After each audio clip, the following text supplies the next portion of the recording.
जन्माद्यस्य यतोऽन्वयादितरतश्चार्थेष्वभिज्ञस्वराट् तेने ब्रह्महृदाय आदिकवये मुह्यन्ति यं सूरयः तेजो वारिमृदां यथा विनिमयो यत्र त्रिसर्गो मृषा धाम्ना स्वेन सदा निरस्तकुहकं सत्यं परं धीमहि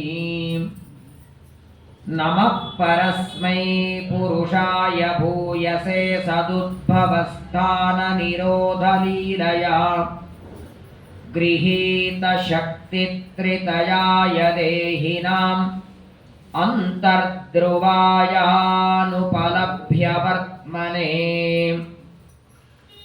योऽन्तः प्रविश्य मम वाचमिमां प्रसुप्तां सञ्जीवयत्यखिलशक्तिधरस्वधाम्ना अन्यांश्च हस्तचरणश्रवणत्वगादीन् प्राणान्नमो भगवते पुरुषाय तुभ्यम् आद्यादिलक्ष्मीर्भव सुप्रसन्ना विशुद्धविज्ञानसुखैकदोक्त्री अज्ञानहन्त्री त्रिगुणातिरिक्ता प्रज्ञाननेत्री भव सुप्रसन्ना धर्म विज्ञान वैराग्य परमैश्वर्यशालिनः आनन्दतीर्थ भगवत्पादान् वन्दे निरन्तरम् इति निगदितवन्तस्तत्र वृन्दारकेन्द्रा गुरुविजयमहान्तं लालयन्तो महान्तम् ववृषुरखिलदृश्यम् पुष्पवारं सुगन्धिं हरिदयितवरिष्ठे श्रीमदानन्दतीर्थे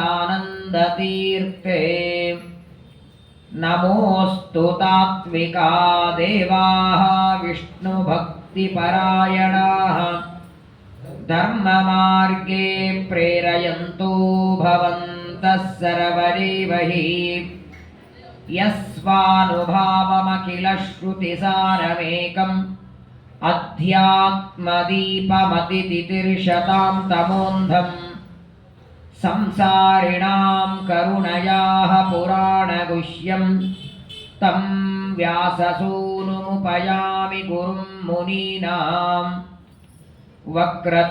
वक्रतुण्डमहाकाय सूर्यकोटिसमप्रभ निर्विघ्नं कुरु मे देव सर्वकार्येषु सर्वदा आनन्दतीर्थोपदिष्टो निधिर्नारायणाह्वयः प्रदर्शितो येन सम्यक् जयतीर्थं तमाश्रये पूज्याय राघवेन्द्राय सत्यधर्मरताय च भजतां कल्पवृक्षाय नमतां कामधेनवे आपादमौलिपर्यन्तं गुरूणामाकृतिं स्मरेत् तेन विघ्नाः प्रणश्यन्ति सिद्ध्यन्ति च मनोरथाः श्रीगुरुभ्यो नमः तत्र गोमिथुनं राजा हन्यमानमनाथवत् दण्डहस्तं च वृषलं ददृशेन्द्रपलाञ्चनम् स्वस्त्यस्तु सताम् अशेषसन्मङ्गलानि भवन्तु श्लोकैकश्रवणपठनमात्रेण कथावक्तुश्च श्रोतॄणां निखिलकलिकतकल्मषापनूतनपटुतरे मोक्षाद्यखिलपुरुषार्थसाधनीभूते श्रीमद्भागवते महापुराणे यत्किञ्चित् पूर्वोक्तप्रमेयानुवादः हरिः ओम् हरिः ओम् हरिः ओम् ಶ್ರೀ ಗುರುಭ್ಯೋ ನಮಃ. ಕಾರ್ತಿಕ ಮಾಸದ ಪವಿತ್ರವಾದ ಪ್ರಬೋಧಿನಿ ಏಕಾದಶಿ. ಪರಮಾತ್ಮ ಏಳುವ ದಿನ ಪ್ರಬೋಧನ. ಆಷಾಢ ಮಾಸದಲ್ಲಿ ಮಲಗಿದ ಪರಮಾತ್ಮ ಯೋಗ ನಿದ್ರೆಯಿಂದ ಏಳುವ ದಿನ ಇವತ್ತು. ಆಷಾಢ ಮಾಸ ಏಕಾದಶಿ, ಅದನ್ನು ಪ್ರಥಮ ಏಕಾದಶಿ ಅಂತ ಒಂದೇ ದಿನದಲ್ಲಿ 12 ಸ್ಕಂದಗಳನ್ನು 12 ಜನ ವಿದ್ವಾಂಸರಿಂದ ಶ್ರವಣ ಮಾಡಿರ್ತೀರಿ. ಕಾರ್ತಿಕ ಏಕಾದಶಿಯಲ್ಲಿಯೂ ಕೂಡ ಸಮಗ್ರ ಭಾಗವತವನ್ನು ಇವತ್ತು ದಿನ ಶ್ರವಣ ಮಾಡಬೇಕು ಅಂತ ವೇದವ್ಯಾಸ ದೇವರು ಆಜ್ಞೆ ಮಾಡ್ತಾರೆ. ಬೆಂಗಳೂರಿನಲ್ಲಿ ಅನೇಕ ಕಡೆಗೆ ಪ್ರಾತಃ ಕಾಲದಿಂದ ಒಂದೊಂದು ಸ್ಕಂದಗಳನ್ನು ಒಬ್ಬೊಬ್ಬ ವಿದ್ವಾಂಸರು ಹೇಳ್ತಾ ಇದ್ದಾರೆ. ಹಾಗಾಗಿ ಆಷಾಢದಲ್ಲಿ 12 ಸ್ಕಂದ ಕೇಳಿದ್ದೇವೆ, ಕಾರ್ತಿಕ ಮಾಸದ ಏಕಾದಶಿ ಕೇಳಲಿಕ್ಕಾಗಿಲ್ಲ ಅಂತ ನೀವೇನು ದುಃಖ ಪಡಬೇಡಿ. ನಿಮಗೂ 12 ಸ್ಕಂದ ನಾನು ಹೇಳಿಕೊಡ್ತೇನೆ. ಈಗ 12 ಜನ ವಿದ್ವಾಂಸರು ಮಾಡಬೇಕಾದ 12 ಸ್ಕಂದಗಳನ್ನು ಒಂದೇ ಗಂಟೆಯೊಳಗೆ ಸಮಗ್ರ 12 ಸ್ಕಂದ ಹೇಳ್ತೇನೆ. ಇವತ್ತು ಪರ್ವಕಾಲ, ನೀವೆಲ್ಲರೂ ಶ್ರವಣ ಮಾಡಿಬಿಡಿ. ವೇದವ್ಯಾಸ ದೇವರು ಎಲ್ಲ ಮಾನವರ ಕಲ್ಯಾಣಕ್ಕಾಗಿ ದ್ವಾಪರ ಯುಗದಲ್ಲಿ ಅವತಾರ ಮಾಡಿ ಸಮಗ್ರವಾದ ವೇದವನ್ನು ವಿಭಾಗ ಮಾಡಿ ಮಹಾಭಾರತದ ರಚನೆಯನ್ನ ಮಾಡಿ ಮತ್ಸ್ಯ ಪುರಾಣ, ಕೂರ್ಮ ಪುರಾಣ, ವರಾಹ ಪುರಾಣ, ಸ್ಕಂದ ಪುರಾಣ, ನರಸಿಂಹ ಪುರಾಣ, ವಾಮನ ಪುರಾಣ, ಗರುಡ ಪುರಾಣ, ಲಿಂಗ ಪುರಾಣ 17 ಪುರಾಣಗಳನ್ನು ರಚನೆ ಮಾಡ್ತಾರೆ. 6 ಸಾತ್ವಿಕ, 6 ರಾಜಸ, 6 ತಾಮಸ ಅಂತ 3 ಭಾಗಗಳು ಪುರಾಣಗಳಲ್ಲಿ. ಕೊನೆಯದಾಗಿ ವೇದವ್ಯಾಸರು ಬರೆದದ್ದು ಶ್ರೀಮದ್ ಭಾಗವತ. ಕಲಿಯುಗದಲ್ಲಿ ಬರುವ ನಮ್ಮಂತಹ ಅಲ್ಪ ಮತಿಗಳನ್ನು ನೋಡಿ ನಮ್ಮ ಉದ್ಧಾರಕ್ಕಾಗಿ ವೇದವ್ಯಾಸ ದೇವರು ಭಾಗವತದ ರಚನೆಯನ್ನ ಮಾಡ್ತಾರೆ. ಶ್ರೀಮದ್ ಭಾಗವತ ಮೊಟ್ಟ ಮೊದಲು ನೈಮಿಷಾರಣ್ಯದಲ್ಲಿ 86,000 ಜನ ಶೌನಕರು ದ್ವಾಪರ ಯುಗದ ಕೊನೆ ಭಾಗದಲ್ಲಿ ಭಾಗವತ ಶ್ರವಣ ಮಾಡಬೇಕು ಅಂತ ನೈಮಿಷಾರಣ್ಯಕ್ಕೆ ಬಂದಿದ್ದಾರೆ. ಪರಮಾತ್ಮನ ಪವಿತ್ರವಾದ ಚಕ್ರತೀರ್ಥ, ದಿವ್ಯವಾದ ಗೋಮತಿ ನದಿಯ ಸನ್ನಿಧಾನ. ಪ್ರತಿನಿತ್ಯದಲ್ಲಿ ಪ್ರಾತಃ ಕಾಲದಲ್ಲಿ ತಮ್ಮ ಪೂಜೆ ಆಹ್ನೇಕವನ್ನು ಮುಗಿಸಿ ಒಂದು ದಿನ ಪ್ರಾತಃ ಕಾಲದ ಹೊತ್ತಿಗೆ ಜ್ಞಾನಿಗಳಾದ ರೋಮಹರ್ಷ ಋಷಿಗಳ ಮಕ್ಕಳಾದ ಸೂತಾಚಾರ್ಯರ ಆಗಮನ ಆಯಿತು. ಸೂತಾಚಾರ್ಯರನ್ನ ಅರ್ಘ್ಯ ಪಾತ್ಯಗಳಿಂದ ಪೂಜೆಯನ್ನ ಮಾಡಿ 6 ಪ್ರಶ್ನೆಗಳನ್ನು ಶೌನಕರು ಸೂತಾಚಾರ್ಯರಿಗೆ ಕೇಳ್ತಾರೆ. ಅದರಲ್ಲಿ ವೇದವ್ಯಾಸ ದೇವರು ಶ್ರೀಮದ್ ಭಾಗವತದ ರಚನೆ ಮಾಡಿದ ಕಾಲ ಯಾವುದು, ದೇಶ ಯಾವುದು, ಮಾಡುವುದಕ್ಕೆ ಕಾರಣ ಏನು ಅನ್ನುವ 3 ಪ್ರಶ್ನೆಗಳನ್ನು ಕೇಳ್ತಾರೆ. ವೇದವ್ಯಾಸರು ಭಾಗವತ ಬರೆಯುವುದಕ್ಕೆ ಮುಖ್ಯ ಕಾರಣ ನಾರದರು ಮಾಡಿದ ಪ್ರಾರ್ಥನೆ. ವೇದವ್ಯಾಸ ದೇವರ ಮನಸ್ಸಿಗೆ ಆನಂದವಾಗದೆ ಕಣ್ಣೊಳಗೇನೋ ಇನ್ನು ಚಿಂತೆ ಮಾಡ್ತಾ ಸರಸ್ವತಿ ರಜದಂಡಿಯಲ್ಲಿ ಕೂತಂತಹ ವೇದವ್ಯಾಸರನ್ನ ನೋಡಿ ಭಾಗವತದ ರಚನೆಯನ್ನ ಮಾಡಬೇಕು ಅಂತ ನಾರದರು ಪ್ರಾರ್ಥನೆ ಮಾಡ್ತಾರೆ. ಶಮ್ಯಾಪ್ರಾಸ ಅನ್ನುವ ಆಶ್ರಮದಲ್ಲಿ 18,000 ಶ್ಲೋಕಗಳಿಂದ ಯುಕ್ತವಾದ ಬೃಹತ್ತಾದ ಭಾಗವತ ಸಂಹಿತೆಯನ್ನು ರಚನೆ ಮಾಡಿ ಮಕ್ಕಳಾದ ಶುಕಾಚಾರ್ಯರಿಗೆ ಉಪದೇಶ ಮಾಡ್ತಾರೆ. ಆ ಶುಕಾಚಾರ್ಯರು ತಮ್ಮ ತಂದೆಯಿಂದ ತಾವು ಉಪದೇಶ ಪಡೆದ ಭಾಗವತವನ್ನ 7 ದಿನಗಳವರೆಗೆ ಪಾಂಡವರ ಮೊಮ್ಮಗನಾದ ಸುಭದ್ರೆಯ ಮೊಮ್ಮಗನಾದ ಕೃಷ್ಣನ ಸೋದರಳಿಯನಾದ ಪರೀಕ್ಷಿತ ಮಹಾರಾಜರಿಗೆ ಉಪದೇಶ ಮಾಡ್ತಾರೆ. ಪರೀಕ್ಷಿತ ರಾಜರು ಅಶ್ವತ್ಥಾಮಾಚಾರ್ಯರ ಬ್ರಹ್ಮಾಸ್ತ್ರದಿಂದ ಗರ್ಭದಲ್ಲಿ ಸತ್ತು ಹೊರಗೆ ಬರ್ತಾನೆ. ಆ ಪರೀಕ್ಷಿತನಿಗೆ ಮತ್ತೆ ಪುನರುಜ್ಜೀವಯಾಮಾಸ. ಪರಮಾತ್ಮ ಅವನ ಮೈ ಮೇಲೆ ಕೈಯಾಡಿಸಿ ಪರೀಕ್ಷಿತನನ್ನ ಬದುಕಿಸಿದ. ಪರೀಕ್ಷಿತ ರಾಜರು ಒಂದು ದಿನ ಬೇಟೆಯಾಡಬೇಕು ಅಂತ ಅರಣ್ಯಕ್ಕೆ ಬರ್ತಾರೆ. ಅಲ್ಲಿ ಪ್ರಚಂಡವಾದ ಬಾಯಾರಿಕೆಯಾಗಿ ಸುತ್ತಮುತ್ತಲೂ ನದಿ ಸರೋವರ ಕಾಣಲಿಲ್ಲ. ತಾವು ಬಹಳ ನೀರಡಿಕೆಯಿಂದ ದೂರದಲ್ಲಿ ಆಶ್ರಮವನ್ನು ನೋಡ್ತಾರೆ. ಋಷಿಗಳ ಆಶ್ರಮಕ್ಕೆ ಬಂದು ಶಮೀಕ ಋಷಿಗಳಿಗೆ ನೀರು ಬೇಕು ಅಂತ ಕೇಳ್ತಾರೆ. ಸಮಾಧಿಯಲ್ಲಿದ್ದ ಋಷಿಗಳಿಗೆ ಎಚ್ಚರ ಆಗಲಿಲ್ಲ. ಆ ಋಷಿಗಳ ಆಶ್ರಮದ ಹೊರಗೆ ಇರುವ ಸತ್ವ ಹಾವು ಎತ್ತಿ ಋಷಿಗಳ ಕೊರಳಿಗೆ ಹಾಕ್ತಾರೆ. ಅಲ್ಲಿಂದ ತಮ್ಮ ರಾಜ್ಯಕ್ಕೆ ಬರೋದರ ಒಳಗೆ ಋಷಿಕುಮಾರನಾದ ಶೃಂಗಿ ಅವನಿಗೆ ಅವನು ಹುಟ್ಟಿದ್ದೇ ಆಕಳ ಗರ್ಭದಿಂದ. ಶಮೀಕ ಋಷಿಗಳಿಂದ ಆಕಳಲ್ಲಿ ಹುಟ್ಟಿದ್ದರಿಂದ ಅವನಿಗೆ ಶೃಂಗ ಬಂದಿತ್ತು. ಹಾಗಾಗಿ ಅವನನ್ನು ಶೃಂಗಿ ಅಂತ ಕರೆಯೋರು. ಪ್ರತಿನಿತ್ಯದಲ್ಲಿ ಲಕ್ಷ ಲಕ್ಷ ಗಾಯತ್ರಿ ಮಂತ್ರದ ಜಪವನ್ನ ಮಾಡುವ ಸಣ್ಣ ಬಾಲಕ ತಮ್ಮ ತಂದೆಯ ಕೊರಳಲ್ಲಿ ಸತ್ತು ಹಾವು ಹಾಕಿದ್ದಾನೆ ಒಬ್ಬ ರಾಜ ಅಂತ ತನ್ನ ಆಟ ಆಡುವ ಗೆಳೆಯರ ಮಾತು ಕೇಳಿ ತಕ್ಷಕ ಸರ್ಪದಿಂದ ಕಚ್ಚಿ ಸಾಯಲಿ ಅಂತ ಶಾಪ ಕೊಡ್ತಾನೆ. ಮನೆಗೆ ಬಂದು ನೋಡ್ತಾನೆ, ತಂದೆಯ ಕೊರಳಲ್ಲಿ ಹಾವಿದೆ.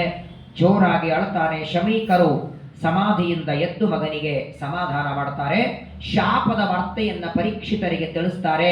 ತಕ್ಷಣದಲ್ಲಿ ಜನ್ಮೇಜಯನೇ ಮೊದಲಾದ 4 ಜನ ಮಕ್ಕಳನ್ನ ಕರೆದು ಸಮಗ್ರ ರಾಜ್ಯವನ್ನ ಒಪ್ಪಿಸಿ ನಾರುಮಡಿಯನ್ನ ಉಟ್ಟುಕೊಂಡು ಪರೀಕ್ಷಿತರು ಶುಕಸ್ಥಳಕ್ಕೆ ಬಂದಿದ್ದಾರೆ. ಪವಿತ್ರವಾದ ವಿಷ್ಣು ಪಾದೋದಕದ ಗಂಗಾ ನದಿಯ ಮಧ್ಯಭಾಗದಲ್ಲಿ, ಸುತ್ತಲೂ ಗಂಗಾ ನದಿ, ಅದರ ಮಧ್ಯದಲ್ಲಿ ಉಸುಕಿನಿಂದ ಒಂದು ಆಸನವನ್ನು ನಿರ್ಮಾಣ ಮಾಡಿ ಅದರ ಮೇಲೆ ಪ್ರಾಯೋಪವೇಶಕ್ಕೆ ಕೂತಿದ್ದಾರೆ. ಪರೀಕ್ಷಿತರಿಗೆ ಶಾಪ ಆಗಿದೆ ಅನ್ನುವ ವಾರ್ತೆಯನ್ನ ಕೇಳಿದ ಜಮದಗ್ನಿ, ಕಶ್ಯಪ, ಗೌತಮ, ಅತ್ರಿ, ವಸಿಷ್ಠ, ಜಮದಗ್ನಿ, ನಾರದ, ಅನೇಕ ಋಷಿಮುನಿಗಳು, ಚವನ, ಉಧತ್ಯ, ಅನೇಕ ಋಷಿಗಳೆಲ್ಲ ಬಂದಿದ್ದಾರೆ. ಸಾಕ್ಷಾತ್ ವೇದವ್ಯಾಸ ದೇವರ ಆಗಮನಾಗಿದೆ. ಬಂದ ಎಲ್ಲ ಋಷಿಮುನಿಗಳಿಗೆ ಪ್ರಾರ್ಥನೆ ಮಾಡ್ತಾನೆ. ನನ್ನ ಮರಣಕಾಲದ ಸಮಯದಲ್ಲಿ ನೀವೆಲ್ಲ ದರ್ಶನ ಕೊಟ್ಟದ್ದು ನನ್ನ ಸೌಭಾಗ್ಯ. ನನಗೇನಾದರೂ ಉಪದೇಶ ಮಾಡಿ ಎಂದಾಗ ಅಷ್ಟೊತ್ತಿಗೆ ತತ್ರ ಅಭವತ್ ಭಗವಾನ್ ವ್ಯಾಸಪುತ್ರ ಯದೃಚ್ಛಯ ಗಾಂ ಅಟ ಮಾನೋನಪೇಕ್ಷ. ಇವನೇನು ಕರೆದಿಲ್ಲ, ಫೋನ್ ಇಲ್ಲ, ಪತ್ರ ಇಲ್ಲ. ಇವನ ಉದ್ಧಾರಕ್ಕಾಗಿ ಮನೋನಿಯಾಮಕರಾದ ರುದ್ರದೇವರ ಅವತಾರರಾದ ಶುಕಾಚಾರ್ಯರ ಆಗಮನಾಯಿತು. ಶುಕಾಚಾರ್ಯರನ್ನ ಅರ್ಘ್ಯಪಾದ್ಯಗಳಿಂದ ಪೂಜೆಯನ್ನ ಮಾಡಿ ಒಂದು ಆಸನವನ್ನ ಕೊಟ್ಟು ಪ್ರಾರ್ಥನೆ ಮಾಡ್ತಾನೆ. ನನಗೆ 7 ದಿನ ಆಯುಷ್ಯ ಇದೆ. 7 ದಿನದಲ್ಲಿ ಯಾವ ಮಂತ್ರದ ಜಪ ಮಾಡಲಿ, ಯಾವ ಧ್ಯಾನ ಮಾಡಲಿ, ಯಾವ ಸ್ತೋತ್ರವನ್ನ ಪಠನ ಮಾಡಲಿ, ಅದನ್ನ ದಯಮಾಡಿ ಉಪದೇಶವನ್ನ ಮಾಡಿ ಅಂತ ಪರೀಕ್ಷಿತ ರಾಜರು ಶುಕಾಚಾರ್ಯರಿಗೆ ಪ್ರಾರ್ಥನೆ ಮಾಡ್ತಾರೆ. ಅಲ್ಲಿಗೆ ಪ್ರಥಮ ಸ್ಕಂದದ ಸಮಾಪ್ತಿಯನ್ನ ವೇದವ್ಯಾಸ ದೇವರು ಮಾಡ್ತಾರೆ. 2ನೇ ಸ್ಕಂದದ ಪ್ರಾರಂಭದಲ್ಲಿ ಪರೀಕ್ಷಿತರ ಪ್ರಶ್ನೆಯನ್ನು ಹೊಗಳುತ್ತಾರೆ ಶುಕಾಚಾರ್ಯರು. ಬಹಳ ಒಳ್ಳೆಯ ಪ್ರಶ್ನೆ ಮಾಡಿದ್ದಿ. ವರಿಯಾ ನೇಷತೆ ಪ್ರಶ್ನ. ಮರಣಕಾಲ ಸಮೀಪಕ್ಕೆ ಬಂದಾಗ ಏನೇನು ಮಾಡಬೇಕು ಅಂತ ಕೇಳಿದ್ದಿ. ಅವಶ್ಯವಾಗಿ ಉಪದೇಶ ಮಾಡ್ತೇನೆ, ಆದರೆ ಮೊದಲು ಧೈರ್ಯ ತಂದುಕೋ ಅಂತಾರೆ. ನನಗೆ 7 ದಿನ ಮಾತ್ರ ಆಯುಷ್ಯ ಇದೆ ಅಂತ ಗಾಬರಿಯಾಗಬೇಡ. ಖಟ್ವಾಂಗ ಅನ್ನುವ ರಾಜ ಸೂರ್ಯವಂಶದಲ್ಲಿ ಬಂದವನು. ದೇವತೆಗಳಿಗೆ ಯುದ್ಧದಲ್ಲಿ ಸಹಾಯಕ್ಕೆ ಹೋಗಿದ್ದ. ದೇವತೆಗಳಿಗೆ ಸಹಾಯ ಮಾಡ್ತಾನೆ. ಏನಾದರೂ ವರ ಬೇಡಿಕೊಂಡಾಗ ನನ್ನ ಆಯುಷ್ಯವಷ್ಟು ಉಳಿದಿದೆ ಹೇಳಿ ಅಂತಾನೆ ಖಟ್ವಾಂಗ. ಕೇವಲ 1 ಮುಹೂರ್ತ 48 ನಿಮಿಷ ಮೊದಲು ತನ್ನ ಆಯುಷ್ಯವನ್ನ ತಿಳಿದು ಸರ್ವಸಂಗ ಪರಿತ್ಯಾಗ ಮಾಡಿ ಉದ್ಧಾರ ಹೊಂದಿದ್ದಾನೆ.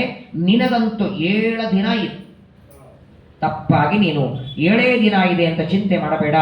ಇದಂ ಭಾಗವತಂ ನಾಮ ಪುರಾಣಂ ಬ್ರಹ್ಮ ಸಂಹಿತಂ ಅಧೀತವಾನ್ ದ್ವಾಪರಾದೌ ಪಿತುರ್ದ್ವೈಪಾಯನಾದಹಂ. ನನ್ನ ತಂದೆ ವೇದವ್ಯಾಸ ದೇವರಿಂದ ದ್ವಾಪರ ಯುಗದಲ್ಲಿ ನಾನು ಶ್ರವಣ ಮಾಡಿದ ಭಾಗವತ ನಿನಗೋಸ್ಕರ ಹೇಳ್ತೇನೆ ಅಂತ ಶುಕಾಚಾರ್ಯರು ಪರೀಕ್ಷಿತನಿಗೆ ಧೈರ್ಯವನ್ನ ಕೊಟ್ಟು, ಮೊಟ್ಟ ಮೊದಲಿಗೆ ಯಾವ ವ್ಯಕ್ತಿಗೆ ಮರಣಕಾಲ ಸಮೀಪಕ್ಕೆ ಬರ್ತದೆ, ತನ್ನ ಮರಣದ ವಾರ್ತೆ ಗೊತ್ತಾಗತ್ತೆ, ಅವನು ಸಾಧ್ಯವಾದಷ್ಟು ಮನೆಯನ್ನ ಬಿಟ್ಟು ಯಾವುದಾದರೂ ತೀರ್ಥಕ್ಷೇತ್ರಕ್ಕೆ ಬರಬೇಕು. ಪವಿತ್ರವಾದ ನದಿದಂಡಿಯಲ್ಲಿ ದೇಹ ಬಿಡಬೇಕು. ಯಾಕೆ ಅಂದ್ರೆ ಮರಣ ಅನ್ನೋದು ಇದು ಜೀವನವೆಂಬ ಯಜ್ಞದ ಅವಭೃತ ಸ್ನಾನ. ತಾಯಿಯ ಗರ್ಭದಿಂದ ಬರುವಾಗ ಈ ಯಜ್ಞ ಪ್ರಾರಂಭವಾಗಿದೆ. ಇಡೀ ಜೀವನ ಆಹುತಿ ಹಾಕ್ತಾ ಇರೋದು. ಇದರ ಪೂರ್ಣಾಹುತಿ ಅಂದರೆ ಮರಣ. ಹಾಗಾಗಿ ಪವಿತ್ರವಾದ ನದಿದಂಡೆಯಲ್ಲಿ ಗೋಮಯದಿಂದ ಮಂಡಲ ಮಾಡಿ ದರ್ಭೆಗಳನ್ನು ಹಾಕಿ, ದಕ್ಷಿಣಕ್ಕೆ ಅಗ್ರವಾಗಿ ದರ್ಭೆ ಹಾಸಿ ಎಳ್ಳು ಹಾಕಿ ತಾನು ಅದರ ಮೇಲೆ ಕೂತ್ಕೊಂಡು ಆಚಮನ ಪ್ರಾಣಾಯಾಮವನ್ನ, ರೇಚಕ, ಪೂರಕ, ಕುಂಭಕ 3 ತರಹದ ಪ್ರಾಣಾಯಾಮವನ್ನ ಮಾಡಿ ತನ್ನ ಹೃದಯದಲ್ಲಿರುವ ಜೀವನನ್ನ ಸುಷುಮ್ನಾ ನಾಡಿಯ ಮೂಲಕ ಅವನನ್ನ ನಾಭಿಯಿಂದ ಬ್ರಹ್ಮರಂಧ್ರಕ್ಕೆ ತರಬೇಕು. ಸುಷುಮ್ನಾ ನಾಡಿ ಮಧ್ಯದಲ್ಲಿ ಇದೆ. ಎಡಭಾಗದಲ್ಲಿ ಇಡಾನಾಡಿ, ಬಲಭಾಗದಲ್ಲಿ ಪಿಂಗಲಾ ನಾಡಿ. ಆ ಸುಷುಮ್ನಾ ನಾಡಿಯಿಂದ 6 ಚಕ್ರಗಳಲ್ಲಿ ಜೀವ ಬ್ರಹ್ಮರಂಧ್ರಕ್ಕೆ ಬರ್ತಾನೆ. ಅಲ್ಲಿಂದ ಬ್ರಹ್ಮರಂಧ್ರ ಸ್ಫೋಟವಾಗಿ ಜೀವ ಅಲ್ಲಿಂದ ಹೋಗ್ತಾನೆ. ಯಾವ ವ್ಯಕ್ತಿ ಬ್ರಹ್ಮರಂಧ್ರದಿಂದ ಜೀವನನ್ನು ಉತ್ಕ್ರಮಣ ಮಾಡ್ತಾನೋ ಅವನು ಮೊಟ್ಟ ಮೊದಲು ಆ ಜೀವ ಅಗ್ನಿಲೋಕಕ್ಕೆ ಹೋಗ್ತಾನೆ.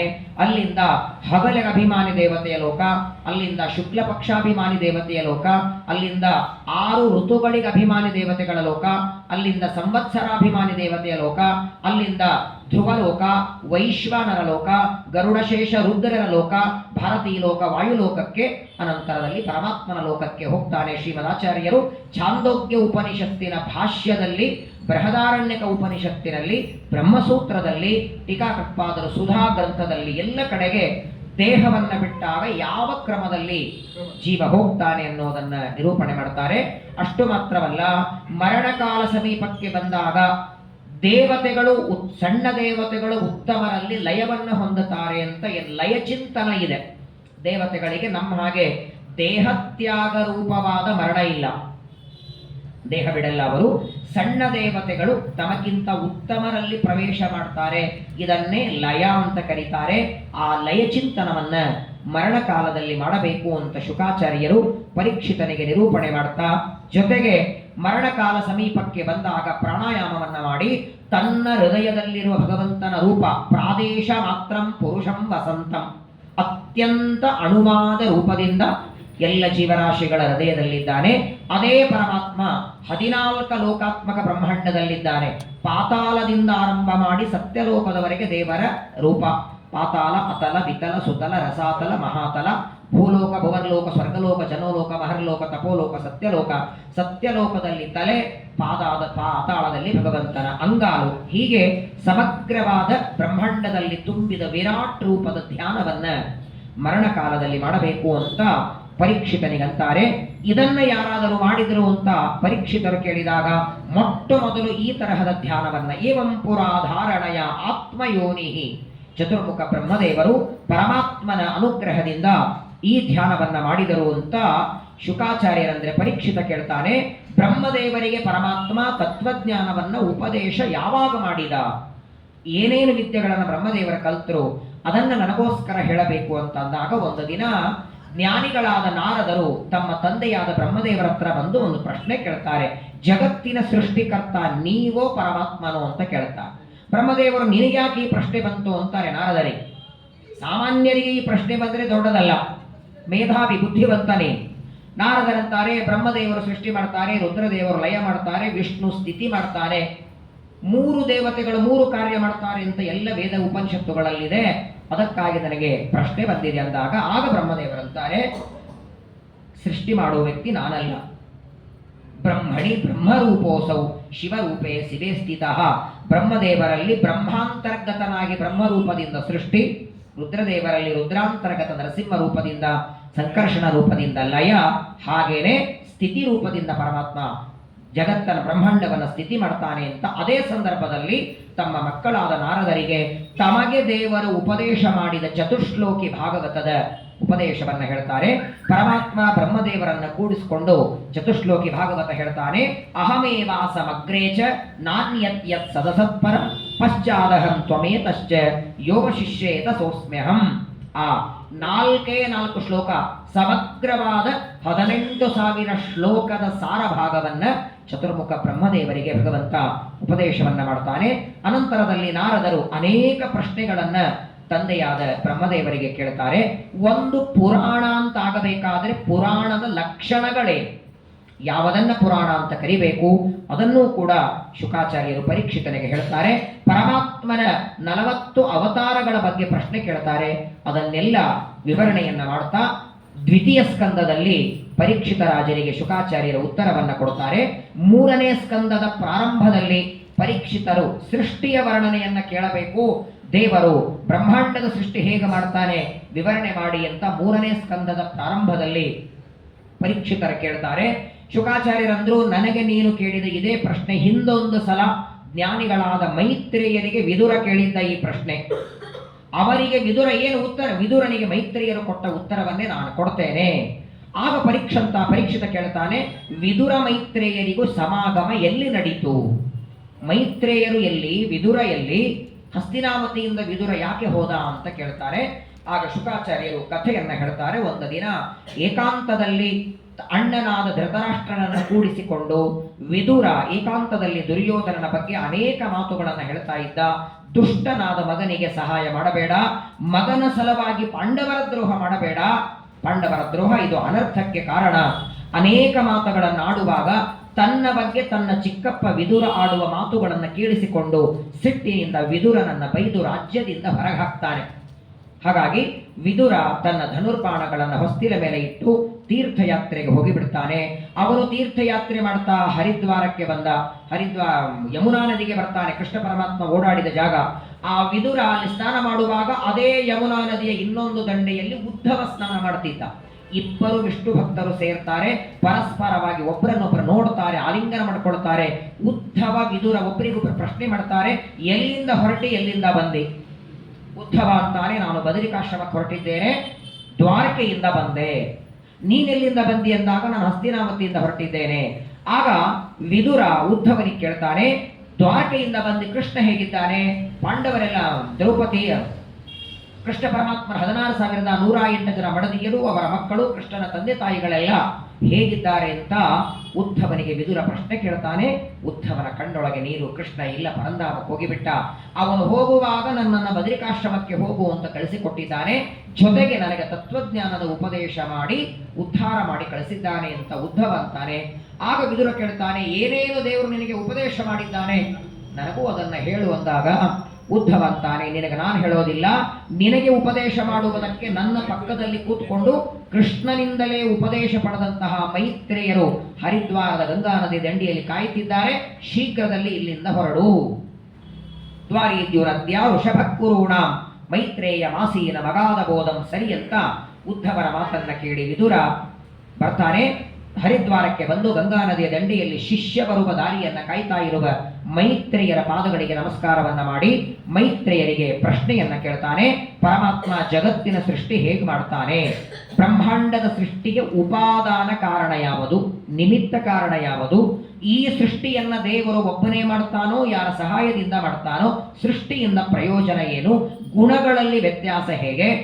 ಅನೇಕ ಪ್ರಶ್ನೆಗಳನ್ನ ವಿದುರ ಮೈತ್ರೇಯರಿಗೆ ಕೇಳ್ತಾನೆ. ಆ ಮೈತ್ರೇಯರು ವಿದುರನಿಗೆ ಪ್ರಶ್ನೆಗಳ ನಿರೂಪಣೆ ಮಾಡ್ತಾರೆ. ಯಾವುದೇ ಒಂದು ಪದಾರ್ಥ ಹುಟ್ಟೋದಕ್ಕೆ ಉಪಾದಾನ ಕಾರಣ, ನಿಮಿತ್ತ ಕಾರಣ ಅಂತ ಎರಡು ಬೇಕು. ಉಪಾದಾನ ಅಂದ್ರೆ ಒಂದು ವಸ್ತು ಇನ್ನೊಂದು ವಸ್ತುವಾಗಿ ಮಾರ್ಪಾಟಾದರೆ ಅದನ್ನ ಉಪಾದಾನ ಅಂತಾರೆ. ಆ ವಸ್ತುವಿಗೆ ನಿಮಿತ್ತವಾಗಿ ಇರುವ ವ್ಯಕ್ತಿಯನ್ನ ನಿಮಿತ್ತ ಕಾರಣ. ಉದಾಹರಣೆಗೆ ಮಣ್ಣಿನ ಮುದ್ದೆಯನ್ನು ತಗೊಂಡು ಕುಂಬಾರ ಮಡಿಕೆ ಮಾಡ್ತಾನೆ, ಆ ಮಡಿಕೆ ಮಣ್ಣಿನ ಮುದ್ದೆನೇ ಮಡಿಕೆಯಾಯಿತು. ಹಾಗಾಗಿ ಮಡಿಕೆಗೆ ಮಣ್ಣು ಉಪಾದಾನ, ಅದನ್ನ ಮಾಡಿದಂತಹ ಕುಂಬಾರ ನಿಮಿತ್ತ. ಹಾಗೆ ಈ ಬ್ರಹ್ಮಾಂಡದ ಸೃಷ್ಟಿಗೆ ಪ್ರಕೃತಿ ತತ್ವ, ಅದರಿಂದ ಮಹತ್ತತ್ವ, ಅದರಿಂದ ಅಹಂಕಾರ ತತ್ವ, ಅಹಂಕಾರದಲ್ಲಿ ವೈಕಾರಿಕ ತೈಜಸ ತಾಮಸ, ವೈಕಾರಿಕ ಅಹಂಕಾರದಿಂದ ದೇವತೆಗಳ ದೇಹ, ತೈಜಸ ಅಹಂಕಾರದಿಂದ ಜ್ಞಾನೇಂದ್ರಿಯ ಕರ್ಮೇಂದ್ರಿಯಗಳು, ತಾಮಸ ಅಹಂಕಾರದಿಂದ ಪಂಚಭೂತಗಳು, ಆ ಪಂಚಭೂತಗಳ ಪಂಚಗುಣಗಳು, ರೂಪರಸಗಂಧ ಸ್ಪರ್ಶಗಳೆಂಬ ಗುಣಗಳು. ಇದನ್ನೆಲ್ಲ ಪರಮಾತ್ಮ ಸೃಷ್ಟಿ ಮಾಡಿ 24 ತತ್ವಗಳು, ತತ್ವಾಭಿಮಾನಿ ದೇವತೆಗಳು, ಆ ದೇವತೆಗಳಲ್ಲಿ ತಾನು ಒಂದು ರೂಪದಿಂದ ಪ್ರವೇಶ ಮಾಡಿ ಈ ಪ್ರಕೃತಿಯನ್ನೇ ಉಪಾದಾನವಾಗಿ ಇಟ್ಟುಕೊಂಡು ಪರಮಾತ್ಮ ಬ್ರಹ್ಮಾಂಡದ ಸೃಷ್ಟಿಯನ್ನ ಮಾಡ್ತಾನೆ. ಆ ಬ್ರಹ್ಮಾಂಡದ ಒಳಗೆ ತಾನು ಒಂದು ರೂಪದಿಂದ ಪ್ರವೇಶ ಮಾಡ್ತಾನೆ. ಪ್ರಥಮಂ ಮಹತಸ್ರಷ್ಟೃ, ದ್ವಿತೀಯಂ ತು ಅಂಡ ಸಂಸ್ಥಿತಂ, ತೃತೀಯಂ ದೇಹಿನಾಂಗೇಹೇ. ಒಟ್ಟಾರೆ 3 ಪುರುಷ ರೂಪವನ್ನ ದೇವರು ಧಾರಣ ಮಾಡ್ತಾನೆ. ಒಂದು ಮಹತ್ತತ್ವದ ಸೃಷ್ಟಿಗಿಂತ ಮೊದಲು ಒಂದು ಪುರುಷ ರೂಪ ಬ್ರಹ್ಮಾಂಡದ ಒಳಗೆ ಪ್ರವೇಶ ಮಾಡ್ತಾನೆ. ಆ ಬ್ರಹ್ಮಾಂಡದ ಸೃಷ್ಟಿಯಾದ ಮೇಲೆ ತನ್ನ ನಾಭಿಯಿಂದ ಕಮಲ ಹುಟ್ಟಿಸಿ ಚತುರ್ಮುಖ ಬ್ರಹ್ಮದೇವರನ್ನ ಹುಟ್ಟಿಸ್ತಾನೆ. ಆ ಬ್ರಹ್ಮದೇವರಿಗೆ ಆಜ್ಞೆ ಮಾಡ್ತಾನೆ, ಬ್ರಹ್ಮಾಂಡದ ಸೃಷ್ಟಿ ನಾನು ಮಾಡಿದ್ದೇನೆ, ಬ್ರಹ್ಮಾಂಡದ ಒಳಗೆ ಮಾಡಬೇಕಾದ ಸೃಷ್ಟಿ ಅದನ್ನ ನೀನು ಮಾಡುವಂತ. ಈ ಮಧ್ಯದಲ್ಲಿ ಮೈತ್ರೇಯರು ಕಾಲಚಕ್ರದ ಬಗ್ಗೆ ನನಗೆ ನಿರೂಪಣೆ ಮಾಡಿ ಅಂತ ಕೇಳ್ತಾರೆ. ಕಾಲ ಎಲ್ಲಿಂದ ಶುರುವಾಗುತ್ತೆ, ಕಾಲಚಕ್ರ ಹೇಗಿರುತ್ತೆ ನಿರೂಪಣೆ ಮಾಡಿ ಅಂತಾರೆ. ಮೈತ್ರೇಯಾಚಾರ್ಯರು ವಿದುರನಿಗೆ ಸಣ್ಣದಾದ ಅಣು 2 ಸೇರಿದರೆ ಪರಮಾಣು, ಪರಮಾಣು 2 ಸೇರಿದರೆ ದ್ವೆಣುಕ, 2 ದ್ವೆಣುಕವಾದರೆ ತ್ರೆಣುಕ, ತ್ರೆಣುಕಗಳೆರಡಾದರೆ ತ್ರಸರೇಣು, ಅದರ ಮೇಲೆ ಚತುರಸ್ರ, ಅದರ ಮೇಲೆ ತ್ರುಟಿ, ಅದರ ಮೇಲೆ ಲವ, ಅದರ ಮೇಲೆ ನಾವೇನು ಇವತ್ತು 60 ಸೆಕೆಂಡ್ ಆದ ಮೇಲೆ 1 ನಿಮಿಷ ಅಂತೇವೆ, ಅದು ಬರೋದಕ್ಕೆ ಮೊದಲೇನೆ ಅನೇಕ ಕಾಲದ ಸಣ್ಣ ಸಣ್ಣ ಕಾಲಗಳ ಗಣನೆಯನ್ನ ಹೇಳ್ತಾರೆ. 60 ಸೆಕೆಂಡ್ ಆದರೆ 1 ನಿಮಿಷ, 60 ನಿಮಿಷ ಆದರೆ 1 ಗಂಟೆ, 24 ಗಂಟೆ ಆದರೆ 1 ದಿನ, ಆ 7 ದಿನ ಆದರೆ 1 ವಾರ, 2 ವಾರ ಆದರೆ 1 ಪಕ್ಷ, 2 ಪಕ್ಷ ಆದರೆ 1 ಮಾಸ, 2 ಮಾಸ ಆದರೆ 1 ಋತು, 6 ಋತುಗಳಾದರೆ 1 ಸಂವತ್ಸರ. ಇಷ್ಟು ಕಾಲದ ಚಕ್ರದ ಬಗ್ಗೆ ಹೇಳ್ತಾನೆ. ಬ್ರಹ್ಮದೇವರಿಗೆ 100 ವರ್ಷ. ಚತುರ್ಯುಗ ಸಹಸ್ರಂದು ಬ್ರಹ್ಮಣೋ ದಿನ ಮುಚ್ಚತೆ. ಕೃತಯುಗ, ತ್ರೇತಾಯುಗ, ದ್ವಾಪರಯುಗ, ಕಲಿಯುಗ 4 ಯುಗಗಳು 1000 ಬಾರಿ ತಿರುಗಿದ್ರೆ 1 ಹಗಲು ಬ್ರಹ್ಮದೇವರಿಗೆ. 10,000 ಬಾರಿ ತಿರುಗಿದ ರಾತ್ರಿ. ಇಂತಹ ಬ್ರಹ್ಮದೇವರ 100 ವರ್ಷವನ್ನ ನಿಮೇಷಾದಿರವತ್ಸರಾಂತೋ ಮಹೀಯಾತ್, ಕಣ್ಣಿನ ರೆಪ್ಪೆ ಮುಚ್ಚಿ ತೆಗೆಯೋದ್ರಲ್ಲಿ ಮುಗಿಸ್ಬಿಡ್ತಾನೆ. ಇಡೀ ಜಗತ್ತಿಗೆ ಕಾಲವನು, ಕಾಲಾಂತರ್ಗತ ಕಾಲಿ ನಿಯಾಮಕ ಕಾಲಾತೀತ ತ್ರಿಕಾಲಜ್ಞ ಕಾಲ ಪ್ರವರ್ತಕ ಕಾಲೋತ್ಪಾದಕ ಕಾಲಮೂರ್ತಿ ತವ ದಾಸೋಹಂ. ಅವನಿಗೆ ಕಾಲಚಕ್ರದ ಬಂಧ ಇಲ್ಲ. ಕಾಲದ ಬಗ್ಗೆ ನಿರೂಪಣೆ ಮಾಡ್ತಾರೆ. ಅನಂತರದಲ್ಲಿ ಬ್ರಹ್ಮದೇವರು ಮಾಡಿದ ಸೃಷ್ಟಿಯನ್ನ ಹೇಳುವಾಗ ಮೊಟ್ಟ ಮೊದಲು ಬ್ರಹ್ಮದೇವರು 5 ತರಹದ ಅಜ್ಞಾನವನ್ನ ಸೃಷ್ಟಿ ಮಾಡ್ತಾರೆ. ಅಜ್ಞಾನ, ಮೋಹ, ಮಹಾಮೋಹ, ತಾಮಿಸ್ರ, ಅಂಧತಾಮಿಸ್ರ. ಅದರ ನಂತರದಲ್ಲಿ ಬ್ರಹ್ಮದೇವರು ಋಗ್ವೇದ, ಯಜುರ್ವೇದ, ಸಾಮವೇದ, ಅಥರ್ವಣ ವೇದಗಳಿಗೆ ಅಭಿಮಾನಿ ದೇವತೆಗಳನ್ನು ಸೃಷ್ಟಿ ಮಾಡ್ತಾರೆ. ತಮ್ಮ ಮನಸ್ಸಿನಿಂದ 4 ಜನ ಮಕ್ಕಳು ಮಾನಸ ಪುತ್ರರು, ಸನಕ ಸನಂದನ ಸನಾತನ ಸನತ್ಕುಮಾರರು, ಅವರಿಗೆ ಸೃಷ್ಟಿ ಮಾಡುವಂತ ಆಜ್ಞೆ ಮಾಡ್ತಾರೆ. ಅವರು ಸೃಷ್ಟಿ ಮಾಡೋದಕ್ಕೆ ಒಪ್ಪಿಕೊಳ್ಳದಿದ್ದಾಗ ಬ್ರಹ್ಮದೇವರಿಗೆ ಕೋಪ ಬಂತು. ಆ ಕೋಪ ಬ್ರಹ್ಮದೇವರ ಹುಬ್ಬುಗಂಟಿನಿಂದ ಹೊರಗೆ ಬಿತ್ತು. ಅವನನ್ನ ರುದ್ರ ಅಂತ ಹೆಸರಿಡ್ತಾರೆ. ರುದ್ರದೇವರನ್ನ ಸೃಷ್ಟಿ ಮಾಡುವಂದ್ರೆ ಭೂತ ಪ್ರೇತಗಳ ಸೃಷ್ಟಿ ಶುರು ಮಾಡ್ತಾರೆ. ಅಲಂ, ಸಾಕು ಮಾಡು ಸೃಷ್ಟಿಯನ್ನಂದ್ರು. ಮತ್ತೆ ಬ್ರಹ್ಮದೇವರು ತಮ್ಮ ದೇಹದ ಅವಯವದಿಂದ ಮರೀಚಿ, ಅತ್ರಿ, ಅಂಗಿರ, ಪುಲಹ, ಪುಲಸ್ತ್ಯ, ಕಟು, ದಕ್ಷ, ವಸಿಷ್ಠ, ಭೃಗು, ಅಂಗಿರ, ನಾರದ 10 ಜನ ಗಂಡು ಮಕ್ಕಳನ್ನು ಪಡಿತಾರೆ. ಆ ಮಕ್ಕಳಿಂದಲೂ ಸೃಷ್ಟಿ ಕಾರ್ಯ ಮುಂದುವರಿದಿದ್ದಾಗ ದೇವರು ಮಾನವ ಸೃಷ್ಟಿಯನ್ನ ಮಾಡುವಂತ ಆಜ್ಞೆ ಮಾಡ್ತಾರೆ. ಬ್ರಹ್ಮದೇವರು ತಮ್ಮ ದೇಹದ ಬಲಭಾಗದಿಂದ ಒಬ್ಬ ಪುರುಷನನ್ನ, ಎಡಭಾಗದಿಂದ ಒಬ್ಬ ಸ್ತ್ರೀಯನ್ನ ಸೃಷ್ಟಿ ಮಾಡ್ತಾರೆ. ಆ ಬ್ರಹ್ಮದೇವರ ಬಲಭಾಗದಿಂದ ಹುಟ್ಟಿದವರೇ ಸ್ವಯಂಭುವ ಮನು, ಎಡಭಾಗದಿಂದ ಬಂದವಳು ಶತರೂಪಾದೇವಿ. ಅವರಿಬ್ಬರ ಪ್ರಥಮ ವಿವಾಹ, ಮದುವೆಯಾಯಿತು.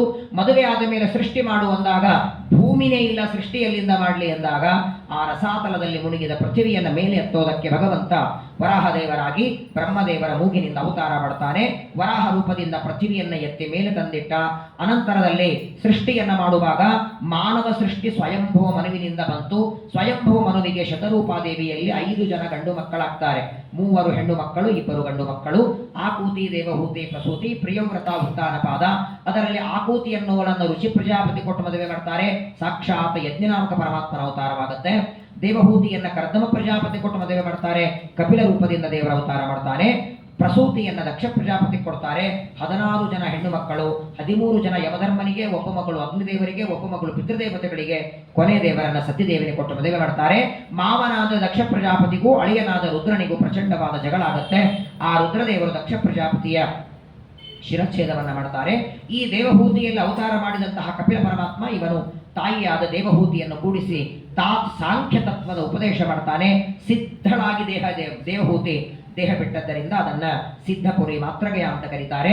ಪರಮಾತ್ಮ ತಾಯಿಯಾದ ದೇವಹೂತಿಗೆ ಉಪದೇಶ ಮಾಡಿದ ಭಾಗ ಅಲ್ಲಿಗೆ 3ನೇ ಸ್ಕಂದದ ಸಮಾಪ್ತಿಯನ್ನ ಮಾಡಿ 4ನೇ ಸ್ಕಂದದ ಪ್ರಾರಂಭದಲ್ಲಿ ದೇವಹೂತಿಯಲ್ಲಿ 9 ಜನ ಮೊದಲು ಹೆಣ್ಣು ಮಕ್ಕಳು, ಅನಂತರ ಕಪಿಲನ ಅವತಾರ. ಆ ದೇವಹೂತಿ 9 ಜನ ಮಕ್ಕಳನ್ನ ಈ 9 ಜನರಿಗೆ ಕೊಟ್ಟು ಮದುವೆ ಮಾಡ್ತಾರೆ. ಅಲ್ಲಿ ಅನಸೂಯಾದೇವಿಯನ್ನು ಅತ್ರಿ ಋಷಿಗಳಿಗೆ ಕೊಡ್ತಾರೆ. ಸಾಕ್ಷಾತ್ ಬ್ರಹ್ಮದೇವರು ಚಂದ್ರನಲ್ಲಿ ಆವಿಷ್ಟರಾಗಿ ಬರ್ತಾರೆ. ರುದ್ರದೇವರು ದುರ್ವಾಸರಾಗಿ, ಪರಮಾತ್ಮ ದತ್ತಾತ್ರೇಯ ರೂಪದಿಂದ ಅತ್ರಿ ಋಷಿಗಳ ಮಗನಾಗಿ ಬರ್ತಾರೆ. ಅನಂತರದಲ್ಲಿ ಸತಿದೇವಿಯ ಕಥೆಯನ್ನ ಹೇಳಿ ಮನೋನಿಯಾಮಕ ರುದ್ರದೇವರು ದಕ್ಷ ಪ್ರಜಾಪತಿಯ ರುಂಡವನ್ನ ಕತ್ತರಿಸಿ ಅಗ್ನಿಕುಂಡದಲ್ಲಿ ಹಾಕ್ತಾರೆ. ಆ ರುದ್ರದೇವರ ಪ್ರಸೂತಿಯ ಕಥೆಯನ್ನ, ಅನಂತರ ಉತ್ತಾನಪಾದರಾಜನ ಮಗನಾದಂತಹ ಧ್ರುವ ಚಕ್ರವರ್ತಿ ವಯಸ್ಸಿನ 5ನೇ ವರ್ಷಕ್ಕೆ ಅರಣ್ಯಕ್ಕೆ ಹೋಗಿ ತಪಸ್ಸು ಮಾಡಿ ಭಗವಂತನ ದರ್ಶನವನ್ನ ಮಾಡಿಕೊಂಡು ಬರ್ತಾನೆ. ಪರಮಾತ್ಮ ಆ ಧ್ರುವರಾಜನಿಗೆ ದಿವ್ಯವಾದ ಧ್ರುವ ಪದವಿಯನ್ನು ಕೊಡ್ತಾನೆ.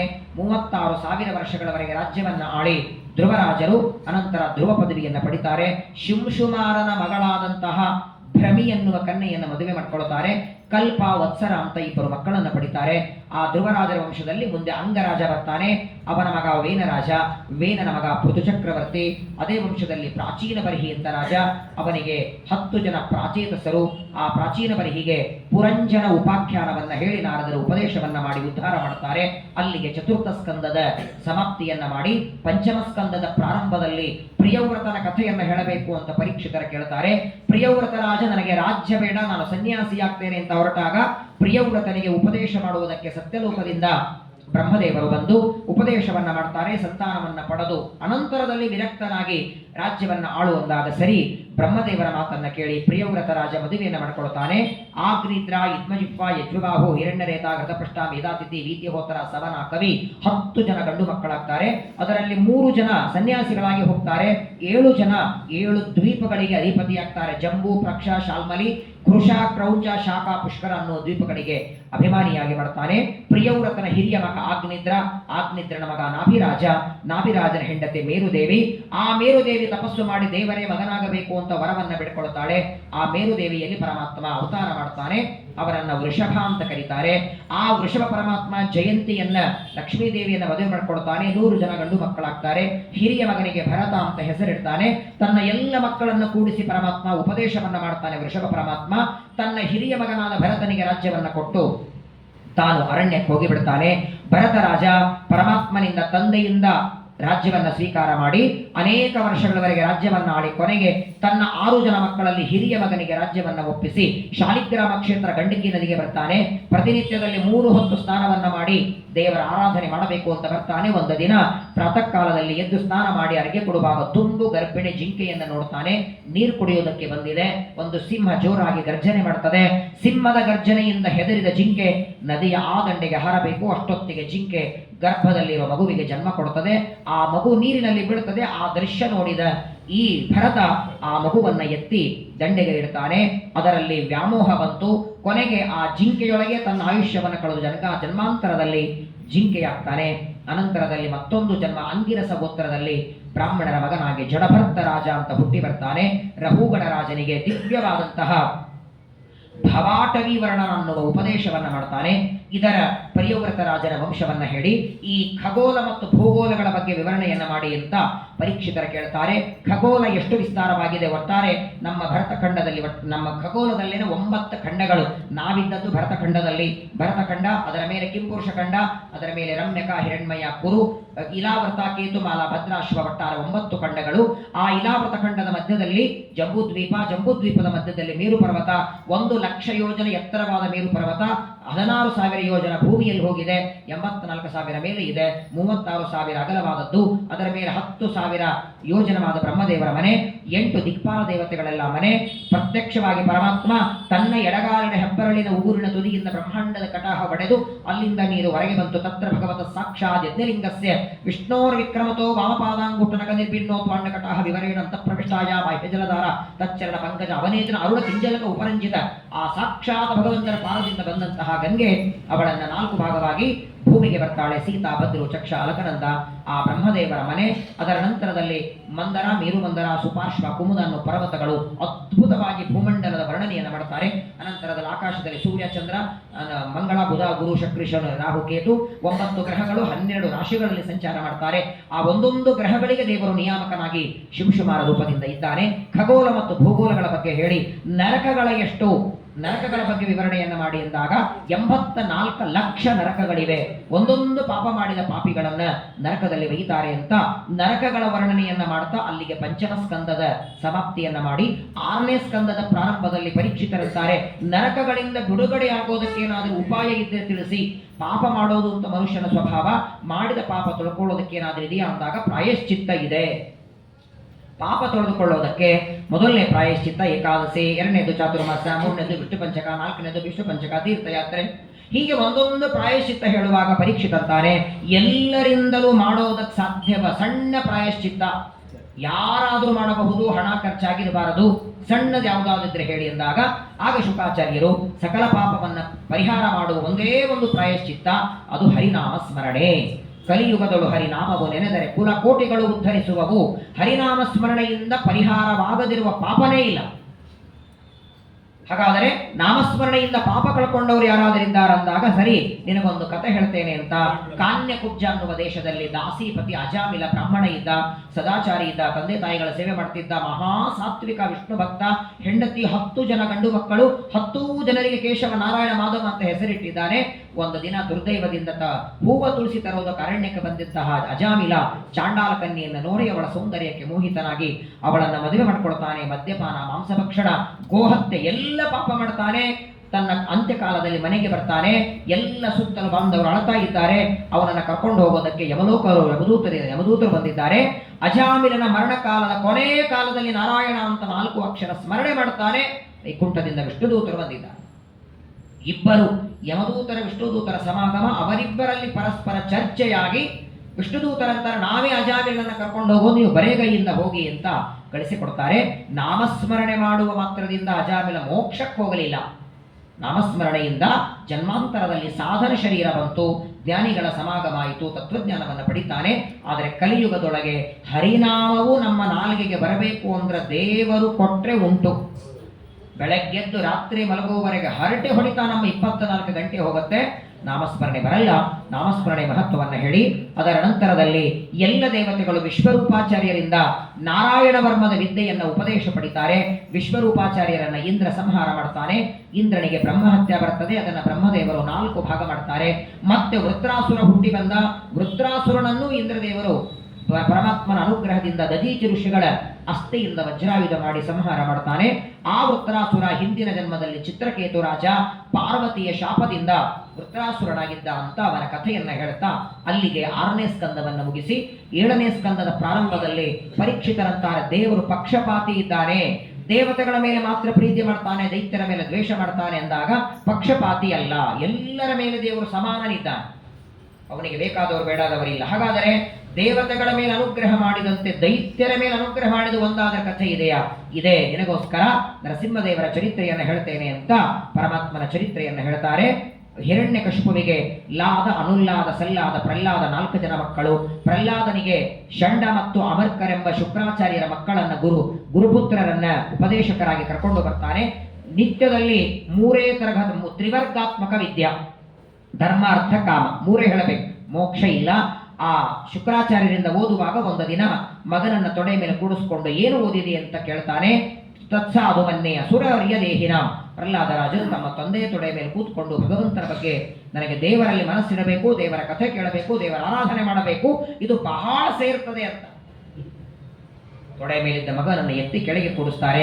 ಮತ್ತೊಂದು 6 ತಿಂಗಳಾದ ಮೇಲೆ 2ನೇ ಬಾರಿ ಮಗನ ಪರೀಕ್ಷೆ ಮಾಡುವಾಗ ಶ್ರವಣಂ ಕೀರ್ತನಂ ವಿಷ್ಣು ಸ್ಮರಣಂ ಪಾದಸೇವನಂ ಅರ್ಚನಂ ವಂದನಂ ದಾಸ್ಯಂ ಸಖ್ಯಮಾತ್ಮವಿದೇದಂ ನಿವೇದನಂ ಇತಿ ಪುಂಸಾರ್ಪಿತಾ ವಿಷ್ಣು ಭಕ್ತಿಶ್ಚೇ ನವಲಕ್ಷಣ.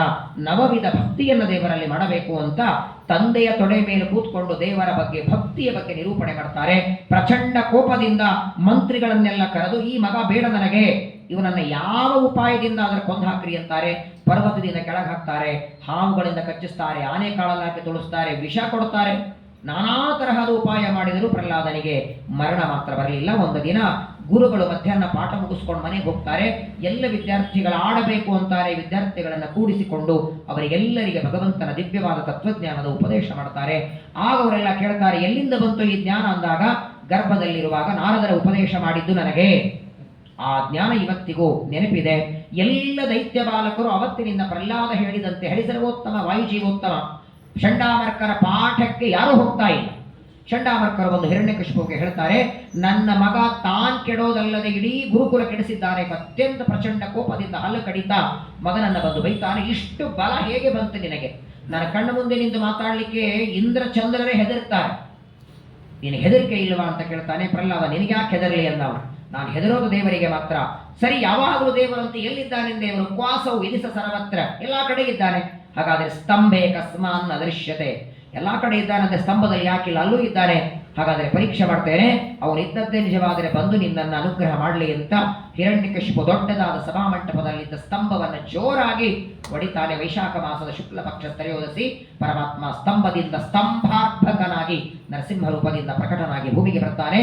ಆ ನರಸಿಂಹದೇವರಿಗೂ ಹಿರಣ್ಯಕಶಿಪುಗೂ ಸ್ವಲ್ಪ ಹೊತ್ತು ಆಟ, ಯಾಕಂದ್ರೆ ಅವನನ್ನು ಸೂರ್ಯಾಸ್ತದ ಹೊತ್ತಿಗೆ ಸಂಹಾರ ಮಾಡಬೇಕು ಅಂತ ದೇವರ ಸಂಕಲ್ಪ. ಅವನನ್ನ ದರ ಎಳೆದು ಹೊಸ್ತಿಲ ಮೇಲೆ ಹಾಕಿ ತೊಡೆ ಮೇಲೆ ಹಾಕಿಕೊಂಡು ಉಗುರಿನಿಂದ ಹೊಟ್ಟೆಯನ್ನು ಹರಿದು ಕರಳಿನ ಮಾಲೆ ಕಿತ್ತಿ ಕೊರಳಿಗೆ ಹಾಕ್ತಾನೆ. ಬ್ರಹ್ಮಾದಿ ದೇವತೆಗಳೆಲ್ಲ ಸ್ತೋತ್ರ ಮಾಡ್ತಾರೆ, ಪ್ರಹ್ಲಾದರಾಜರು ಸ್ತೋತ್ರ ಮಾಡ್ತಾರೆ. ಪ್ರಹ್ಲಾದನಿಗೆ ವರವನ್ನು ಕೊಟ್ಟು ಅನುಗ್ರಹವನ್ನ ಮಾಡಿ, ನಾನು ನಿನ್ನ ಉದ್ಧಾರಕ್ಕಾಗಿ ಸ್ತಂಭದಿಂದ ಬಂದ ಈ ನರಸಿಂಹ ಚರಿತ್ರೆಯನ್ನ ಯಾರು ಶ್ರವಣ ಮಾಡ್ತಾರೆ ಅವರ ಜೀವನದಲ್ಲಿ ಸಕಲ ವಿಘ್ನಗಳು ಆಪತ್ತುಗಳನ್ನು ಪರಿಹಾರ ಮಾಡ್ತೇನೆ ಅಂತ ಹೇಳಿ ಇದೇ ಸ್ಕಂದದಲ್ಲೇನೆ, 7ಮ ಸ್ಕಂದದಲ್ಲೇನೆ ಧರ್ಮರಾಜನಿಗೆ ನಾರದರು ಉಪದೇಶ ಮಾಡ್ತಾರೆ. ಭಾಗವತ ಧರ್ಮಗಳ ಉಪದೇಶ. ಅಲ್ಲಿಗೆ 7ನೇ ಸ್ಕಂದದ ಕಥೆಯನ್ನು ಮುಗಿಸಿ 8ನೇ ಸ್ಕಂದದ ಪ್ರಾರಂಭದಲ್ಲಿ ಬ್ರಹ್ಮದೇವರ ಒಂದು ದಿನದಲ್ಲಿ ಬರುವ 14 ಮನ್ವಂತರಗಳ ಕಥೆಯನ್ನ ಕೇಳಬೇಕು ಅಂತಾನೆ ಪರೀಕ್ಷಿತ. ಮೊದಲನೇದು ಸ್ವಯಂಭೂ ಮನ್ವಂತರ, 2ನೇದು ಸ್ವಾರೋಚಿಷ, 3ನೇದು ಉತ್ತಮ, 4ನೇದು ತಾಪಸ. ಈ ತಾಪಸವೆಂಬ 4ನೇ ಮನ್ವಂತರದಲ್ಲಿ ಪರಮಾತ್ಮ ಹರಿ ಎನ್ನುವ ರೂಪದಿಂದ ಅವತಾರ ಮಾಡಿ ಗಜೇಂದ್ರನನ್ನು ಉದ್ಧಾರ ಮಾಡಿದ. ಯಾರು ಈ ಗಜೇಂದ್ರ? ಈ ಆನೆ ಮೊಸಳೆ ಯಾರು? ಇವರಿಬ್ಬರು ಬ್ರಹ್ಮದೇವರ ಸಭೆಯಲ್ಲಿ ಹಾಡು ಹಾಡುವ ಗಂಧರ್ವರು. ಹಾ ಹಾ ಹೂ ಹೂ. ಅದರೊಳಗೆ ಹಾಹಾ ಅನ್ನುವ ಗಂಧರ್ವ ಇಂದ್ರದ್ಯುಮ್ನ ರಾಜನಾಗಿದ್ದ. ಒಂದು ದಿನ ದೇವರ ಪೂಜೆ ಮಾಡ್ತಾ ಕೂತಿದ್ದ. ಬ್ರಹ್ಮದೇವರ ಮಕ್ಕಳಾದ ಅಗಸ್ತ್ಯರು ಬರ್ತಾರೆ, ಪಕ್ಕದಲ್ಲಿ ನಿಂತ್ಕೊಂಡಿದ್ದಾರೆ. ಎದ್ದು ನಿಂತು ಸ್ವಾಗತ ಮಾಡದೇ ಇದ್ದದ್ದರಿಂದ ಆನೆಯಾಗುವಂತ ಶಾಪ ಕೊಡ್ತಾರೆ. ಇವನಿಗೆ ದೇವರ ಋಷಿಗಳು ಮೊಸಳೆಯಾಗುವಂತ ಶಾಪ ಕೊಡ್ತಾರೆ. ಇವರಿಬ್ಬರು ಆ ಸರೋವರದಲ್ಲಿ ಮೊಸಳೆ ಆನೆ ಕಾಲು ಹಿಡಿದು ಎಳಿತಾ ಇದೆ. 1000 ವರ್ಷಗಳವರೆಗೆ ಅದೇ ವೇದನೆಯಲ್ಲಿ ಇದ್ದವ ಅದೇ ಸರೋವರದಲ್ಲಿ ಬೆಳೆದ ಒಂದು ಕಮಲ ಪುಷ್ಪವನ್ನ ಎತ್ತಿ ದೇವರಿಗೆ ಅರ್ಪಣೆ ಮಾಡ್ತಾನೆ. ಗರುಡಾರೂಢನಾಗಿ ಬಂದು ಪರಮಾತ್ಮ ಸುದರ್ಶನ ಚಕ್ರದಿಂದ ಮೊಸಳೆಯ ರುಂಡವನ್ನು ಕತ್ತರಿಸಿ ಗಜೇಂದ್ರನನ್ನು ಉದ್ಧಾರ ಮಾಡ್ತಾನೆ. ಗಜೇಂದ್ರ ಮೋಕ್ಷ 4ನೇ ಮನ್ವಂತರದಲ್ಲಿ ನಡೆದದ್ದು ತಾಪಸ. ಅದರ ನಂತರ 5ನೇದು ರೈವತ, 6ನೇದು ಚಾಕ್ಷುಷ, 7ನೇದು ಈಗ ನಾವೆಲ್ಲ ಇದ್ದದ್ದು ವೈವಸ್ವತ. ಈ ಚಾಕ್ಷುಷ ಮನ್ವಂತರದಲ್ಲಿ ದೇವದಾನವರು ಸೇರಿ ಸಮುದ್ರವನ್ನ ಮಥನ ಮಾಡ್ತಾರೆ. ಆ ಸಮುದ್ರ ಮಥನಕ್ಕೆ ದುರ್ವಾಸ ಋಷಿಗಳ ಶಾಪ. ದುರ್ವಾಸರ ಶಾಪದಿಂದ ಸಂಪತ್ತೆಲ್ಲ ಸಮುದ್ರದಲ್ಲಿ ಬಿದ್ದಾಗ ಸಂಪತ್ತು ಮರಳಿ ಪಡೆಯೋದಕ್ಕೆ ಮಂದರ ಪರ್ವತವನ್ನ ಇಟ್ಟು ವಾಸುಕಿಯನ್ನು ಸುತ್ತಿ ಸಮುದ್ರವನ್ನ ಮಥನ ಮಾಡ್ತಾರೆ. ಮೊದಲು ವಿಷ ಬರ್ತದೆ, ರುದ್ರದೇವರು ಪಾನ ಮಾಡ್ತಾರೆ. ಅನಂತರದಲ್ಲಿ ಐರಾವತ ಅನ್ನೋ ಆನೆ, ಉಚ್ಚೈಶ್ರವ ಕುದುರೆ, ರತ್ನಾಮುತ್ತು, ಬೆಳ್ಳಿ ಬಂಗಾರ, ಅಪ್ಸರಾ ಸ್ತ್ರೀಯರು, ಸಾಕ್ಷಾತ್ ಜಗನ್ಮಾತೆ ಲಕ್ಷ್ಮೀದೇವಿ ಬರ್ತಾಳೆ. ಅನಂತರ ಪರಮಾತ್ಮನ ಧನ್ವಂತರಿ ರೂಪದಿಂದ ಅಮೃತವನ್ನ ತರ್ತಾನೆ. ಅಮೃತದ ಕಲಶವನ್ನ ದೈತ್ಯರು ಅಪಹಾರ ಮಾಡ್ತಾನೆ. ಮೋಹಿನಿ ರೂಪವನ್ನ ಧಾರಣ ಮಾಡಿ ದೇವತೆಗಳಿಗೆಲ್ಲ ಅಮೃತವನ್ನ ಬಡಿಸ್ತಾನೆ.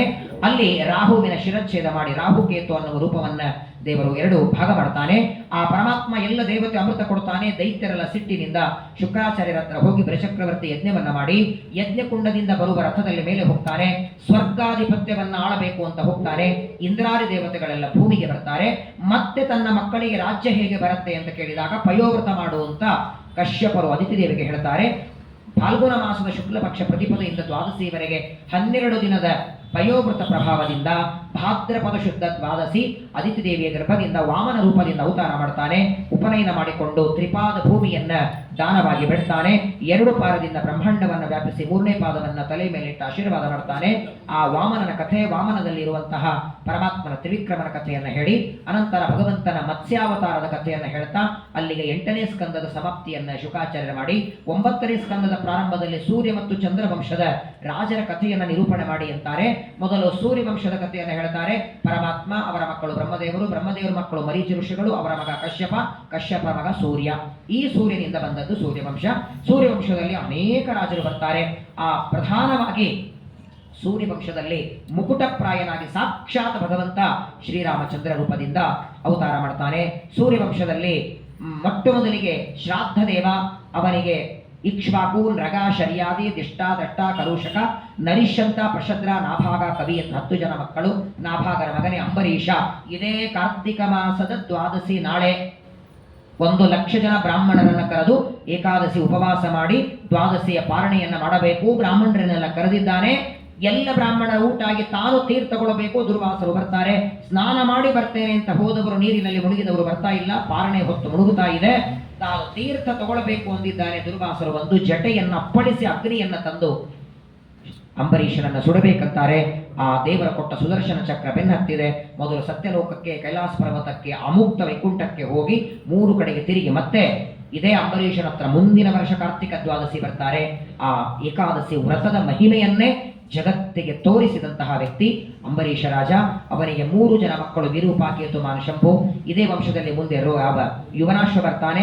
ಯುವನಾಶ್ವರ ಮಗ ಮಾಂಧಾತ ರಾಜ. ಮುಂದೆ ಬಾಹುಕ ರಾಜ, ಅವನ ಮಗ ಸಗರ ರಾಜ. ಸಗರ ರಾಜನ 60,000 ಜನ ಮಕ್ಕಳು ಕಪಿಲರ ಕಣ್ಣಿನಿಂದ ಭಸ್ಮ ಆಗ್ತಾರೆ.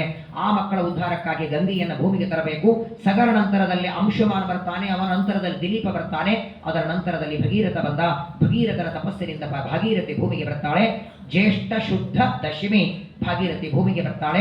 ಆ ವಂಶದಲ್ಲಿ ಮುಂದೆ ಭಗೀರಥನ ವಂಶದಲ್ಲಿ ಖಟ್ವಾಂಗ, ಖಟ್ವಾಂಗರ ಮಗ ದೀರ್ಘಬಾಹು, ಅವನ ಮಗ ರಘು, ಅವನ ಮಗ ಅಜ, ಅವನ ಮಗ ದಶರಥ. ಅವನ ಮಗನಾಗಿ ಪರಮಾತ್ಮ ಸಾಕ್ಷಾತ್ ರಾಮಚಂದ್ರನಾಗಿ ಅವತಾರವನ್ನ ಮಾಡಿ ಸೀತಾದೇವಿಯನ್ನು ಮದುವೆ ಮಾಡಿಕೊಂಡು ಲವಕುಶರನ್ನ ಮಕ್ಕಳನ್ನಾಗಿ ಪಡೆದು 13,000 ವರ್ಷಗಳವರೆಗೆ ಅಯೋಧ್ಯೆ ರಾಜ್ಯವನ್ನ ಆಳಿದ ಶ್ರೀರಾಮಚಂದ್ರನ ಕಥೆಯನ್ನ ಸೂರ್ಯವಂಶದ ರಾಜರ ಕಥೆಯನ್ನ ಹೇಳಿ ಚಂದ್ರವಂಶದಲ್ಲಿ ಪರಮಾತ್ಮ ಭಗವಂತನ ಮಕ್ಕಳು ಬ್ರಹ್ಮದೇವರು, ಬ್ರಹ್ಮದೇವರ ಮಕ್ಕಳು ಅತ್ರಿ ಋಷಿಗಳು, ಅತ್ರಿ ಋಷಿಗಳ ಮಗ ಚಂದ್ರ, ಚಂದ್ರನ ಮಗ ಬುಧ, ಬುಧನ ಮಗ ಪುರೂರವ, ಪುರೂರವನ ಮಗ ಆಯು, ಆಯುವಿನ ಮಗ ನಹುಷ, ನಹುಷನ ಮಗ ಯಯಾತಿ, ಯಯಾತಿ ಮಗ ಯದುರಾಜ, ಯದುರಾಜನ ವಂಶದಲ್ಲಿ ಪರಮಾತ್ಮ ಶ್ರೀಕೃಷ್ಣನಾಗಿ ಅವತಾರ ಮಾಡ್ತಾನೆ. ಪಾಂಡವರು ಮತ್ತು ಕೃಷ್ಣ ಇಬ್ಬರೂ ಅವತಾರ ಮಾಡಿದ್ದು ಈ ಚಂದ್ರ ವಂಶದಲ್ಲೇನೆ. ಚಂದ್ರವಂಶದಲ್ಲಿ ಮುಂದೆ ದೇವಕ ರಾಜ, ಅವನ ಮಗಳಾದ ದೇವಕಿ, ಶೂರಸೀರನ ಮಗ ವಸುದೇವ, ಅವರಿಬ್ಬರಲ್ಲಿ ಮೊದಲು 6 ಜನ ಮಕ್ಕಳಾಗ್ತಾರೆ. ಕಂಸ ಕೊಂದು ಹಾಕ್ತಾನೆ.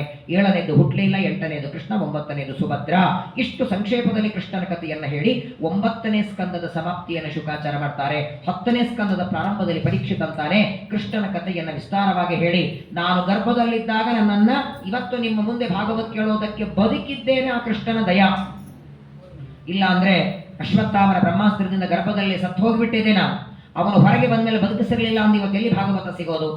ಅವರ ಕಥೆಯನ್ನು ನಿರೂಪಣೆ ಮಾಡಿ ಎಂದಾಗ ಮೊದಲು ಕೃಷ್ಣಾವತಾರ ಯಾಕಾಯಿತು, ಕೃಷ್ಣಾವತಾರದ ಹಿನ್ನೆಲೆ ಏನು ಅಂತ ಪರೀಕ್ಷಿತ ಕೇಳ್ತಾನೆ. ಒಂದು ದಿನ ಎಲ್ಲರ ಭಾರವನ್ನು ಹೊತ್ತುಕೊಂಡ ಭೂದೇವಿ ಆಕಳ ವೇಷ ಹಾಕಿಕೊಂಡು ಬ್ರಹ್ಮದೇವರ ಹತ್ರ ಬಂದು ನನ್ನ ಭಾರ ಕಡಿಮೆ ಆಗೋದಕ್ಕೆ ಏನಾದರೂ ಉಪಾಯವನ್ನು ಹೇಳಿ ಅಂತಾರೆ.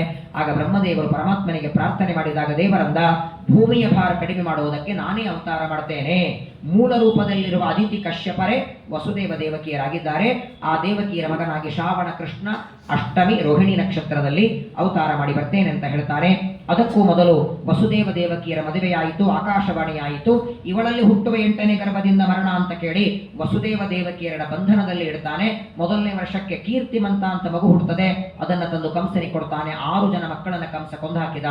7ನೇದು ಶೇಷದೇವರು ಗರ್ಭದಲ್ಲಿ ಪ್ರವೇಶ ಮಾಡ್ತಾರೆ.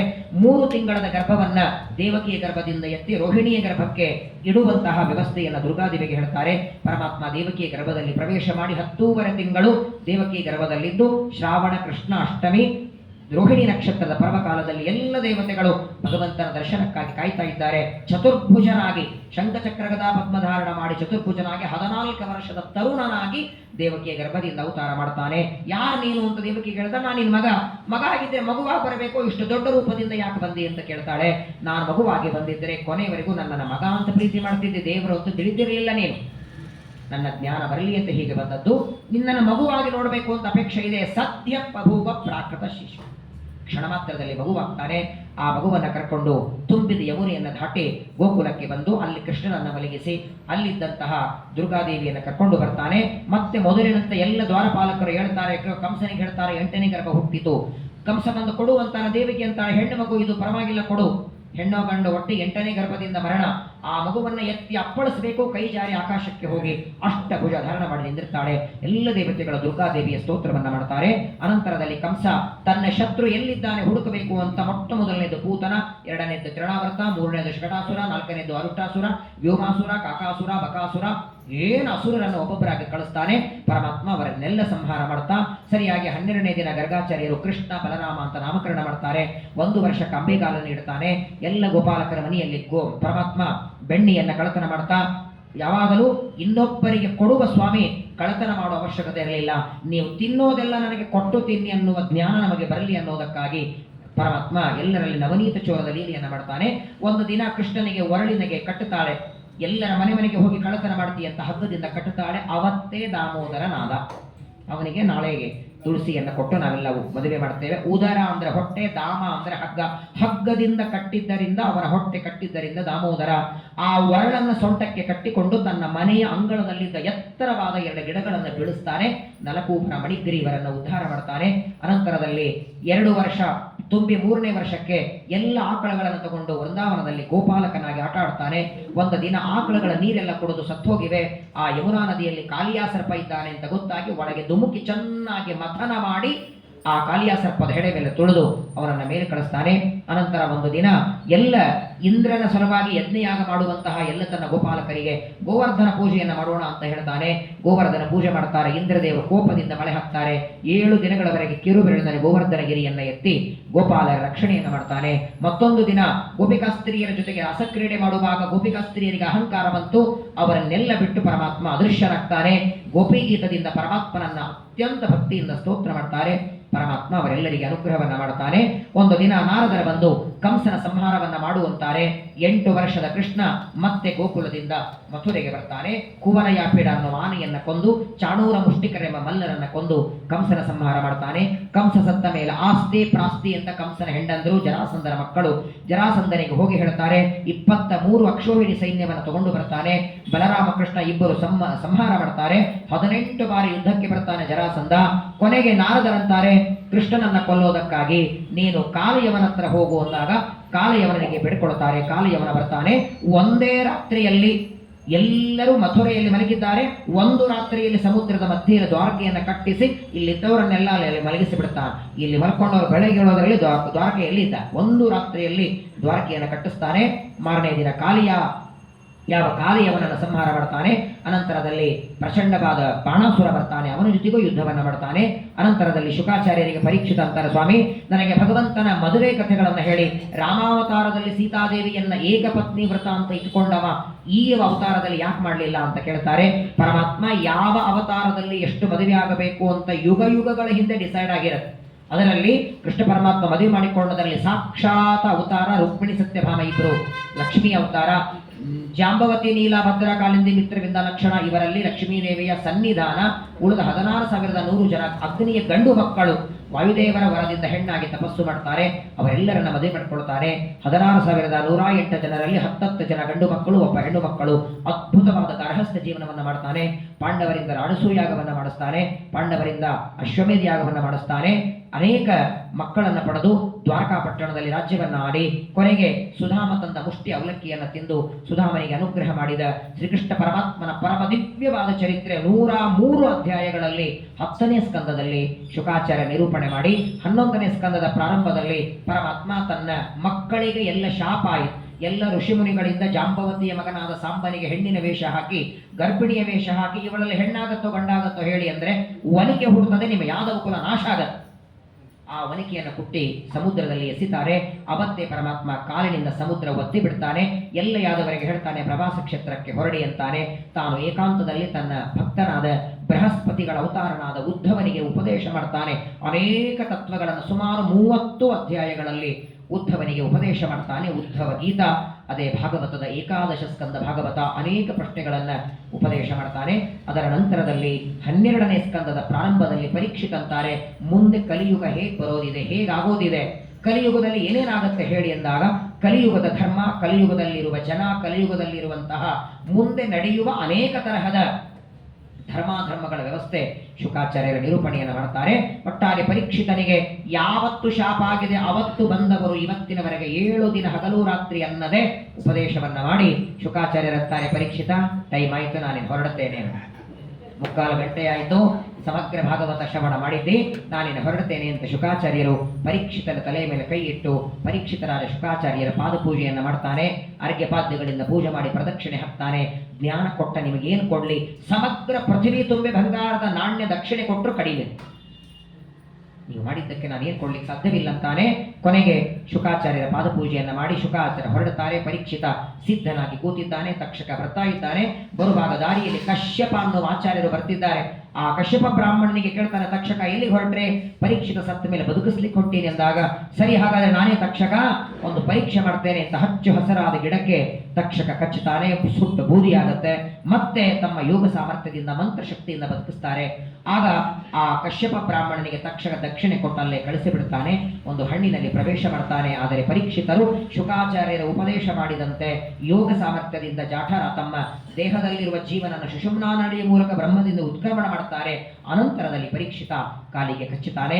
ಪರೀಕ್ಷಿತನ ದೇಹ ಭಸ್ಮವಾಗಿ ಹೋಗುತ್ತೆ. 7 ದಿನ ಭಾಗವತ ಕೇಳಿ ಪರೀಕ್ಷಿತ ಸತ್ತದ್ದನ್ನ ದೇವತೆಗಳೆಲ್ಲ ಪುಷ್ಪವೃಷ್ಟಿ ಮಾಡ್ತಾರೆ. ಆದರೆ ನಮ್ಮಪ್ಪ ಒಂದು ಹಾವು ಕಚ್ಚಿ ಸತ್ತ ಅಂತ ಪರೀಕ್ಷಿತನ ಮಗ ಜನಮೇಜಯ ಸರ್ಪಯಾಗ ಮಾಡ್ತಾನೆ. ಆ ಸರ್ಪಯಾಗವನ್ನು ಆಸ್ತಿಕ ಋಷಿಗಳು ಬೃಹಸ್ಪತಿಗಳು ನಿಲ್ಲಿಸ್ತಾರೆ. ಪರೀಕ್ಷಿತರ ಶುಕಾಚಾರ್ಯರ ಕಥೆಯನ್ನು ಹೇಳಿ ಸೂತಾಚಾರ್ಯರು ಶೌನಕರಿಗೆ ನೈಮಿಷಾರಣ್ಯದಲ್ಲಿ ಮುಂದೆ ಮೃಕಂಡು ಋಷಿಗಳ ಮಕ್ಕಳಾದ ಮಾರ್ಕಂಡೇಯರ ಚರಿತ್ರೆಯನ್ನು ಹೇಳಿ ಸಮಗ್ರವಾದ 12 ಸ್ಕಂದದ ಭಾಗವತವನ್ನು ಹೇಳಿ ಸೂತಾಚಾರ್ಯರ ಶೌನಕರಿಗೆ ಸಮರ್ಪಣೆಯನ್ನು ಮಾಡ್ತಾರೆ. ಇಂತಹ ವೇದವ್ಯಾಸ ದೇವರ 18 ಪುರಾಣಗಳಲ್ಲಿ ಪುರಾಣ ರಾಜ ಅಂತ ಮೆರೆಸಿಕೊಂಡಂತಹ ದಿವ್ಯವಾದ ಶ್ರೀಮದ್ ಭಾಗವತ 20 ವರ್ಷ ಕೇಳಬೇಕಾದದ್ದು. ಅಂತಹ ಭಾಗವತವನ್ನ ಕಾರ್ತಿಕ ಏಕಾದಶಿ ಒಂದೇ ದಿನ, ಅದು 3/4 ಗಂಟೆ, ಇನ್ನೊಂದು 10 ನಿಮಿಷ ಕಡಿಮೆ ಇದೆ. ಮುಕ್ಕಾಲು ಗಂಟೆಯೊಳಗೆ ಇಡೀ 12 ಸ್ಕಂದದ ಸಾರಾಂಶವನ್ನ ನೀವೆಲ್ಲ ಶ್ರವಣ ಮಾಡಿದ್ದೀರಿ. ಇದೆಲ್ಲ ದೊಡ್ಡ ಸೌಭಾಗ್ಯ, ಎಲ್ಲರಿಗೆ ಸಿಗುವಂತಹ ಮಾತಲ್ಲ ಇದು. ಆಷಾಢ ಏಕಾದಶಿ ನೀವೆಲ್ಲ ಕೇಳಿರ್ತೀರಿ, ಆದರೆ ಆಷಾಢ ಏಕಾದಶಿ ಬೆಳಗ್ಗೆ ಅಂದ್ರೆ ರಾತ್ರಿವರೆಗೆ ಕೇಳಿರ್ತೀರಿ. ಬೆಳಗ್ಗೆ 8 ಗಂಟೆಗೆ ಶುರುವಾದ ರಾತ್ರಿ 8 ಗಂಟೆವರೆಗೆ ಒಂದೊಂದು ಸ್ಕಂದಗಳನ್ನು, ನಿಮ್ಮನ್ನು ಅದರಿಂದ ವಂಚನೆ ಮಾಡಬಾರದು ಅನ್ನೋ ಉದ್ದೇಶದಿಂದ ಒಂದು ಗಂಟೆಯೊಳಗಾದರೂ ಪರವಾಗಿಲ್ಲ ಎಲ್ಲ ಸ್ಕಂದಗಳಲ್ಲಿ ಬರುವ ಸಾರಾಂಶವನ್ನು ಶ್ರವಣ ಮಾಡಿದ್ದೇವೆ. ಕಾರ್ತಿಕ ಮಾಸ ನಿಯಾಮಕನಾದ ದಾಮೋದರ ರೂಪಿಯಾದ ಪರಮಾತ್ಮನಿಗೆ ನಾಳೆಗೆ ತುಳಸಿಯನ್ನು ಕೊಟ್ಟು ಮದುವೆ ಮಾಡಬೇಕು. ಯಾವಾಗಲೂ ವರ ಪೂಜೆ ಮಾಡಿ ಆ ವರುವಿಗೆ ಮೊದಲು ವರದಕ್ಷಿಣೆಯನ್ನು ಕೊಡಬೇಕಲ್ಲ. ಮಗಳನ್ನು ಕೊಡುವಾಗ ವರದಕ್ಷಿಣೆ ಕೊಡ್ತೀರ, ಹಾಗಾದ್ರೆ ತುಳಸಿ ಎಂಬ ಕನ್ಯೆಯನ್ನ ದಾಮೋದರನಿಗೆ ನಾಳೆ ಕೊಡ್ತಿದ್ದೆ. ದೇವರಂತಾನ ವರದಕ್ಷಿಣೆ ಏನು ಅಂದ್ರೆ, ಮುಕ್ಕಾಲು ಗಂಟೆಯಲ್ಲಿ 12 ಸ್ಕಂದ ಭಾಗವತ್ ಕೇಳಿದ್ದೇನೆ, ಇದೇ ವರದಕ್ಷಿಣೆ ನಿನಗೆ. ಯಾಕಂದ್ರೆ ನಿನಗೆ ಸೇರೋದೇ ಪುಣ್ಯ ಅಲ್ಲವೇ, ಬೇರೆ ಅಪೇಕ್ಷೆ ಪಡಲ್ಲ ನೀನು. ಹಾಗಾಗಿ ಏಕಾದಶಿಯ ಪರ್ವಕಾಲದಲ್ಲಿ ಕೇಳಿದ 12 ಸ್ಕಂದ ಭಾಗವತ ಶ್ರವಣದಿಂದ ಬಂದ ಪುಣ್ಯ ಅದನ್ನೇ ವರದಕ್ಷಿಣೆ ರೂಪದಲ್ಲಿ ಕೊಡ್ತೇನೆ, ನಮ್ಮ ಮಗಳಾದ ತುಳಸಿಯನ್ನು ವಿವಾಹ ಮಾಡಿಕೋ ಅಂತ ಪರಮಾತ್ಮನಿಗೆ ತುಳಸಿಯನ್ನು ಕೊಟ್ಟು ವಿವಾಹವನ್ನ ಮಾಡಿ ಆ ಕಾರ್ತಿಕ ರಾಧಾ ದಾಮೋದರ ಅನುಗ್ರಹವಾಗಲಿ. ಪ್ರಬೋಧೋತ್ಸವ ನಾಳೆ. ಪ್ರಬೋಧ ಅಂದರೆ ಬರೀ ಎಚ್ಚರಾಗೋದಲ್ಲ, ಜ್ಞಾನ ತಿಳುವಳಿಕೆ. ಅಜ್ಞಾನದಲ್ಲಿ ಬಿದ್ದ ನಮ್ಮನ್ನೆಲ್ಲ ಸುಜ್ಞಾನದ ಬೆಳಕಿಗೆ ಪರಮಾತ್ಮ ತಂದುಕೊಡ್ಲಿ. ನಮ್ಮನ್ನು ನಿರಂತರವಾಗಿ ಭಾಗವತಾದಿ ಗ್ರಂಥಗಳ ಶ್ರವಣ ಮನನ ಮಾಡುವ, ನಾಮಸ್ಮರಣೆ ಮಾಡುವ ಭಾಗ್ಯವನ್ನ ದೇವರು ಕರುಣಿಸಲಿ ಅಂತ ಪ್ರಾರ್ಥನೆ ಮಾಡ್ತಾ, ನಾಳಿಗೆ ಸಾಯಂಕಾಲ ತುಳಸಿ ವಿವಾಹ. ವಾಸ್ತವಿಕವಾಗಿ ತುಳಸಿಯ ಮದುವೆ ಸಾಯಂಕಾಲವಿದೆ. ಸಂಘದಲ್ಲಿ ಬೆಳಗ್ಗೆ ಮಾಡ್ತಾರಂತೇಳಿ ಸಾಯಂಕಾಲ ಪ್ರವಚನಕ್ಕೆ ನಾನು ಬರೋದು ಕಷ್ಟ. ನಮ್ಮನೆಯಲ್ಲಿ ಸಾಯಂಕಾಲ ತುಳಸಿ ವಿವಾಹ ಇರುತ್ತೆ. ಹಾಗಾಗಿ ನಾಳೆಗೆ ಬಿಟ್ಟು ನಾಡಿದ್ದು ಒಂದಿನ ಪ್ರವಚನ ಮಾಡಿ ಮಂಗಲ ಮಾಡಬೇಕು. ನಾಳೆಗೆ ಒಂದು ದಿನ ತುಳಸಿ ಮದುವೆಯನ್ನು ನೀವು ನಿಮ್ಮ ಮನೆಗಳಲ್ಲಿ ನಿರ್ವ್ಯಾಜವಾಗಿ ಮಾಡಿ, ಅನಿವಾರ್ಯ. ಯಾಕಂದರೆ ಬೇರೆ ಸಮಯದಲ್ಲಿ ನೀವು ಬರೋದು ಕಷ್ಟ ಆಗುತ್ತೆ, ತಯಾರಿ ಇರುತ್ತೆ. 6 ಗಂಟೆಗೆ 6:15 ತುಳಸಿ ವಿವಾಹ ಇರುತ್ತೆ ಮನೆಯಲ್ಲಿ. ನಾಡಿದ್ದು 14ನೇ ತಾರೀಕು ಮೊದಲನೇ ಸ್ಕಂದದ ಸಮಾಪ್ತಿ. ಕಳೆದ 20 ದಿನಗಳಿಂದ ನೋಡಿ, ಪ್ರಥಮ ಸ್ಕಂದ 20 ದಿನಗಳಿಂದ ಕೇಳ್ತೀವಿ. ಮೊದಲನೇ ಸ್ಕಂದ ಇನ್ನೂ ಮುಗಿತಾ ಇಲ್ಲ. ಮುಕ್ಕಾಲು ಗಂಟೆ 12 ಸ್ಕಂದ ಮುಗಿಸ್ಬಿಟ್ರೆ ನೀವೆಲ್ಲ. ಪರಮಾತ್ಮನ ವಿಶೇಷ ಅನುಗ್ರಹ. ಹಾಗಾಗಿ ನಾಳೆಗೆ ಉತ್ಥಾನ ದ್ವಾದಶಿ ತುಳಸಿಯ ವಿವಾಹವನ್ನ ಮಾಡಿ ಪರಮಾತ್ಮನಿಗೆ ತುಳಸಿಯನ್ನು ಕೊಟ್ಟು ಮದುವೆ ಮಾಡಿ, ನಾಡಿದ್ದು ಪ್ರಥಮ ಸ್ಕಂದದ ಸಮಾಪ್ತಿಯನ್ನ ಮಾಡಿ ಮತ್ತೆ ಯಾತ್ರೆಯಿಂದ ಬಂದ ಮೇಲೆ ದ್ವಿತೀಯ ಸ್ಕಂದದ ಭಾಗವತ ಶ್ರವಣ ಮಾಡೋಣ. ಆಯುಷ್ಯ ಇರೋವರೆಗೆ ಭಾಗವತ ಗ್ರಂಥದ ಶ್ರವಣವನ್ನ ನಿತ್ಯದಲ್ಲಿ ನಡೆಯುವಂತೆ ಪರಮಾತ್ಮ ಅನುಗ್ರಹವನ್ನ ಮಾಡಲಿ. ಏಕಾದಶಿಯ ಪರ್ವಕಾಲದಲ್ಲಿ ಅವನೇ ಒಳಗಿದ್ದು ನುಡಿಸಿದ ಈ 12 ಸ್ಕಂದಗಳ ಸಾರಾಂಶದ ಪ್ರವಚನ ಅವನ ಪಾದಗಳಲ್ಲಿ ಒಂದು ಹೂವಿನ ರೂಪದಲ್ಲಿ ಪರಮಾತ್ಮನಿಗೆ ಸಮರ್ಪಣೆಯನ್ನ ಮಾಡುತ್ತಾ, ಇದೇ ರೀತಿ ಭಾಗವತ ಪ್ರವಚನ ಮಾಡುವ ಭಾಗ್ಯವನ್ನ ದೇವರು ಕೊಡಲಿ ಅಂತ ದೇವರಲ್ಲಿ ಪ್ರಾರ್ಥನೆ ಮಾಡ್ತಾ, ಅಸ್ಮದ್ಗುರುವಂತರ್ಗತ ಭಾರತೀಯ ಪ್ರಾಣಾಂತರ್ಗತ ಅಂಬ್ರಣಿಪತಿ ವೇದವ್ಯಾಸಾಭಿನ್ನ ಕಾರ್ತಿಕ ರಾಧಾ ದಾಮೋದರ ಪ್ರಿಯತಾಂ ಪ್ರೀತೋ ಭವತು. ಮಧ್ವಾಂತರ್ಗತ ಶ್ರೀಕೃಷ್ಣ.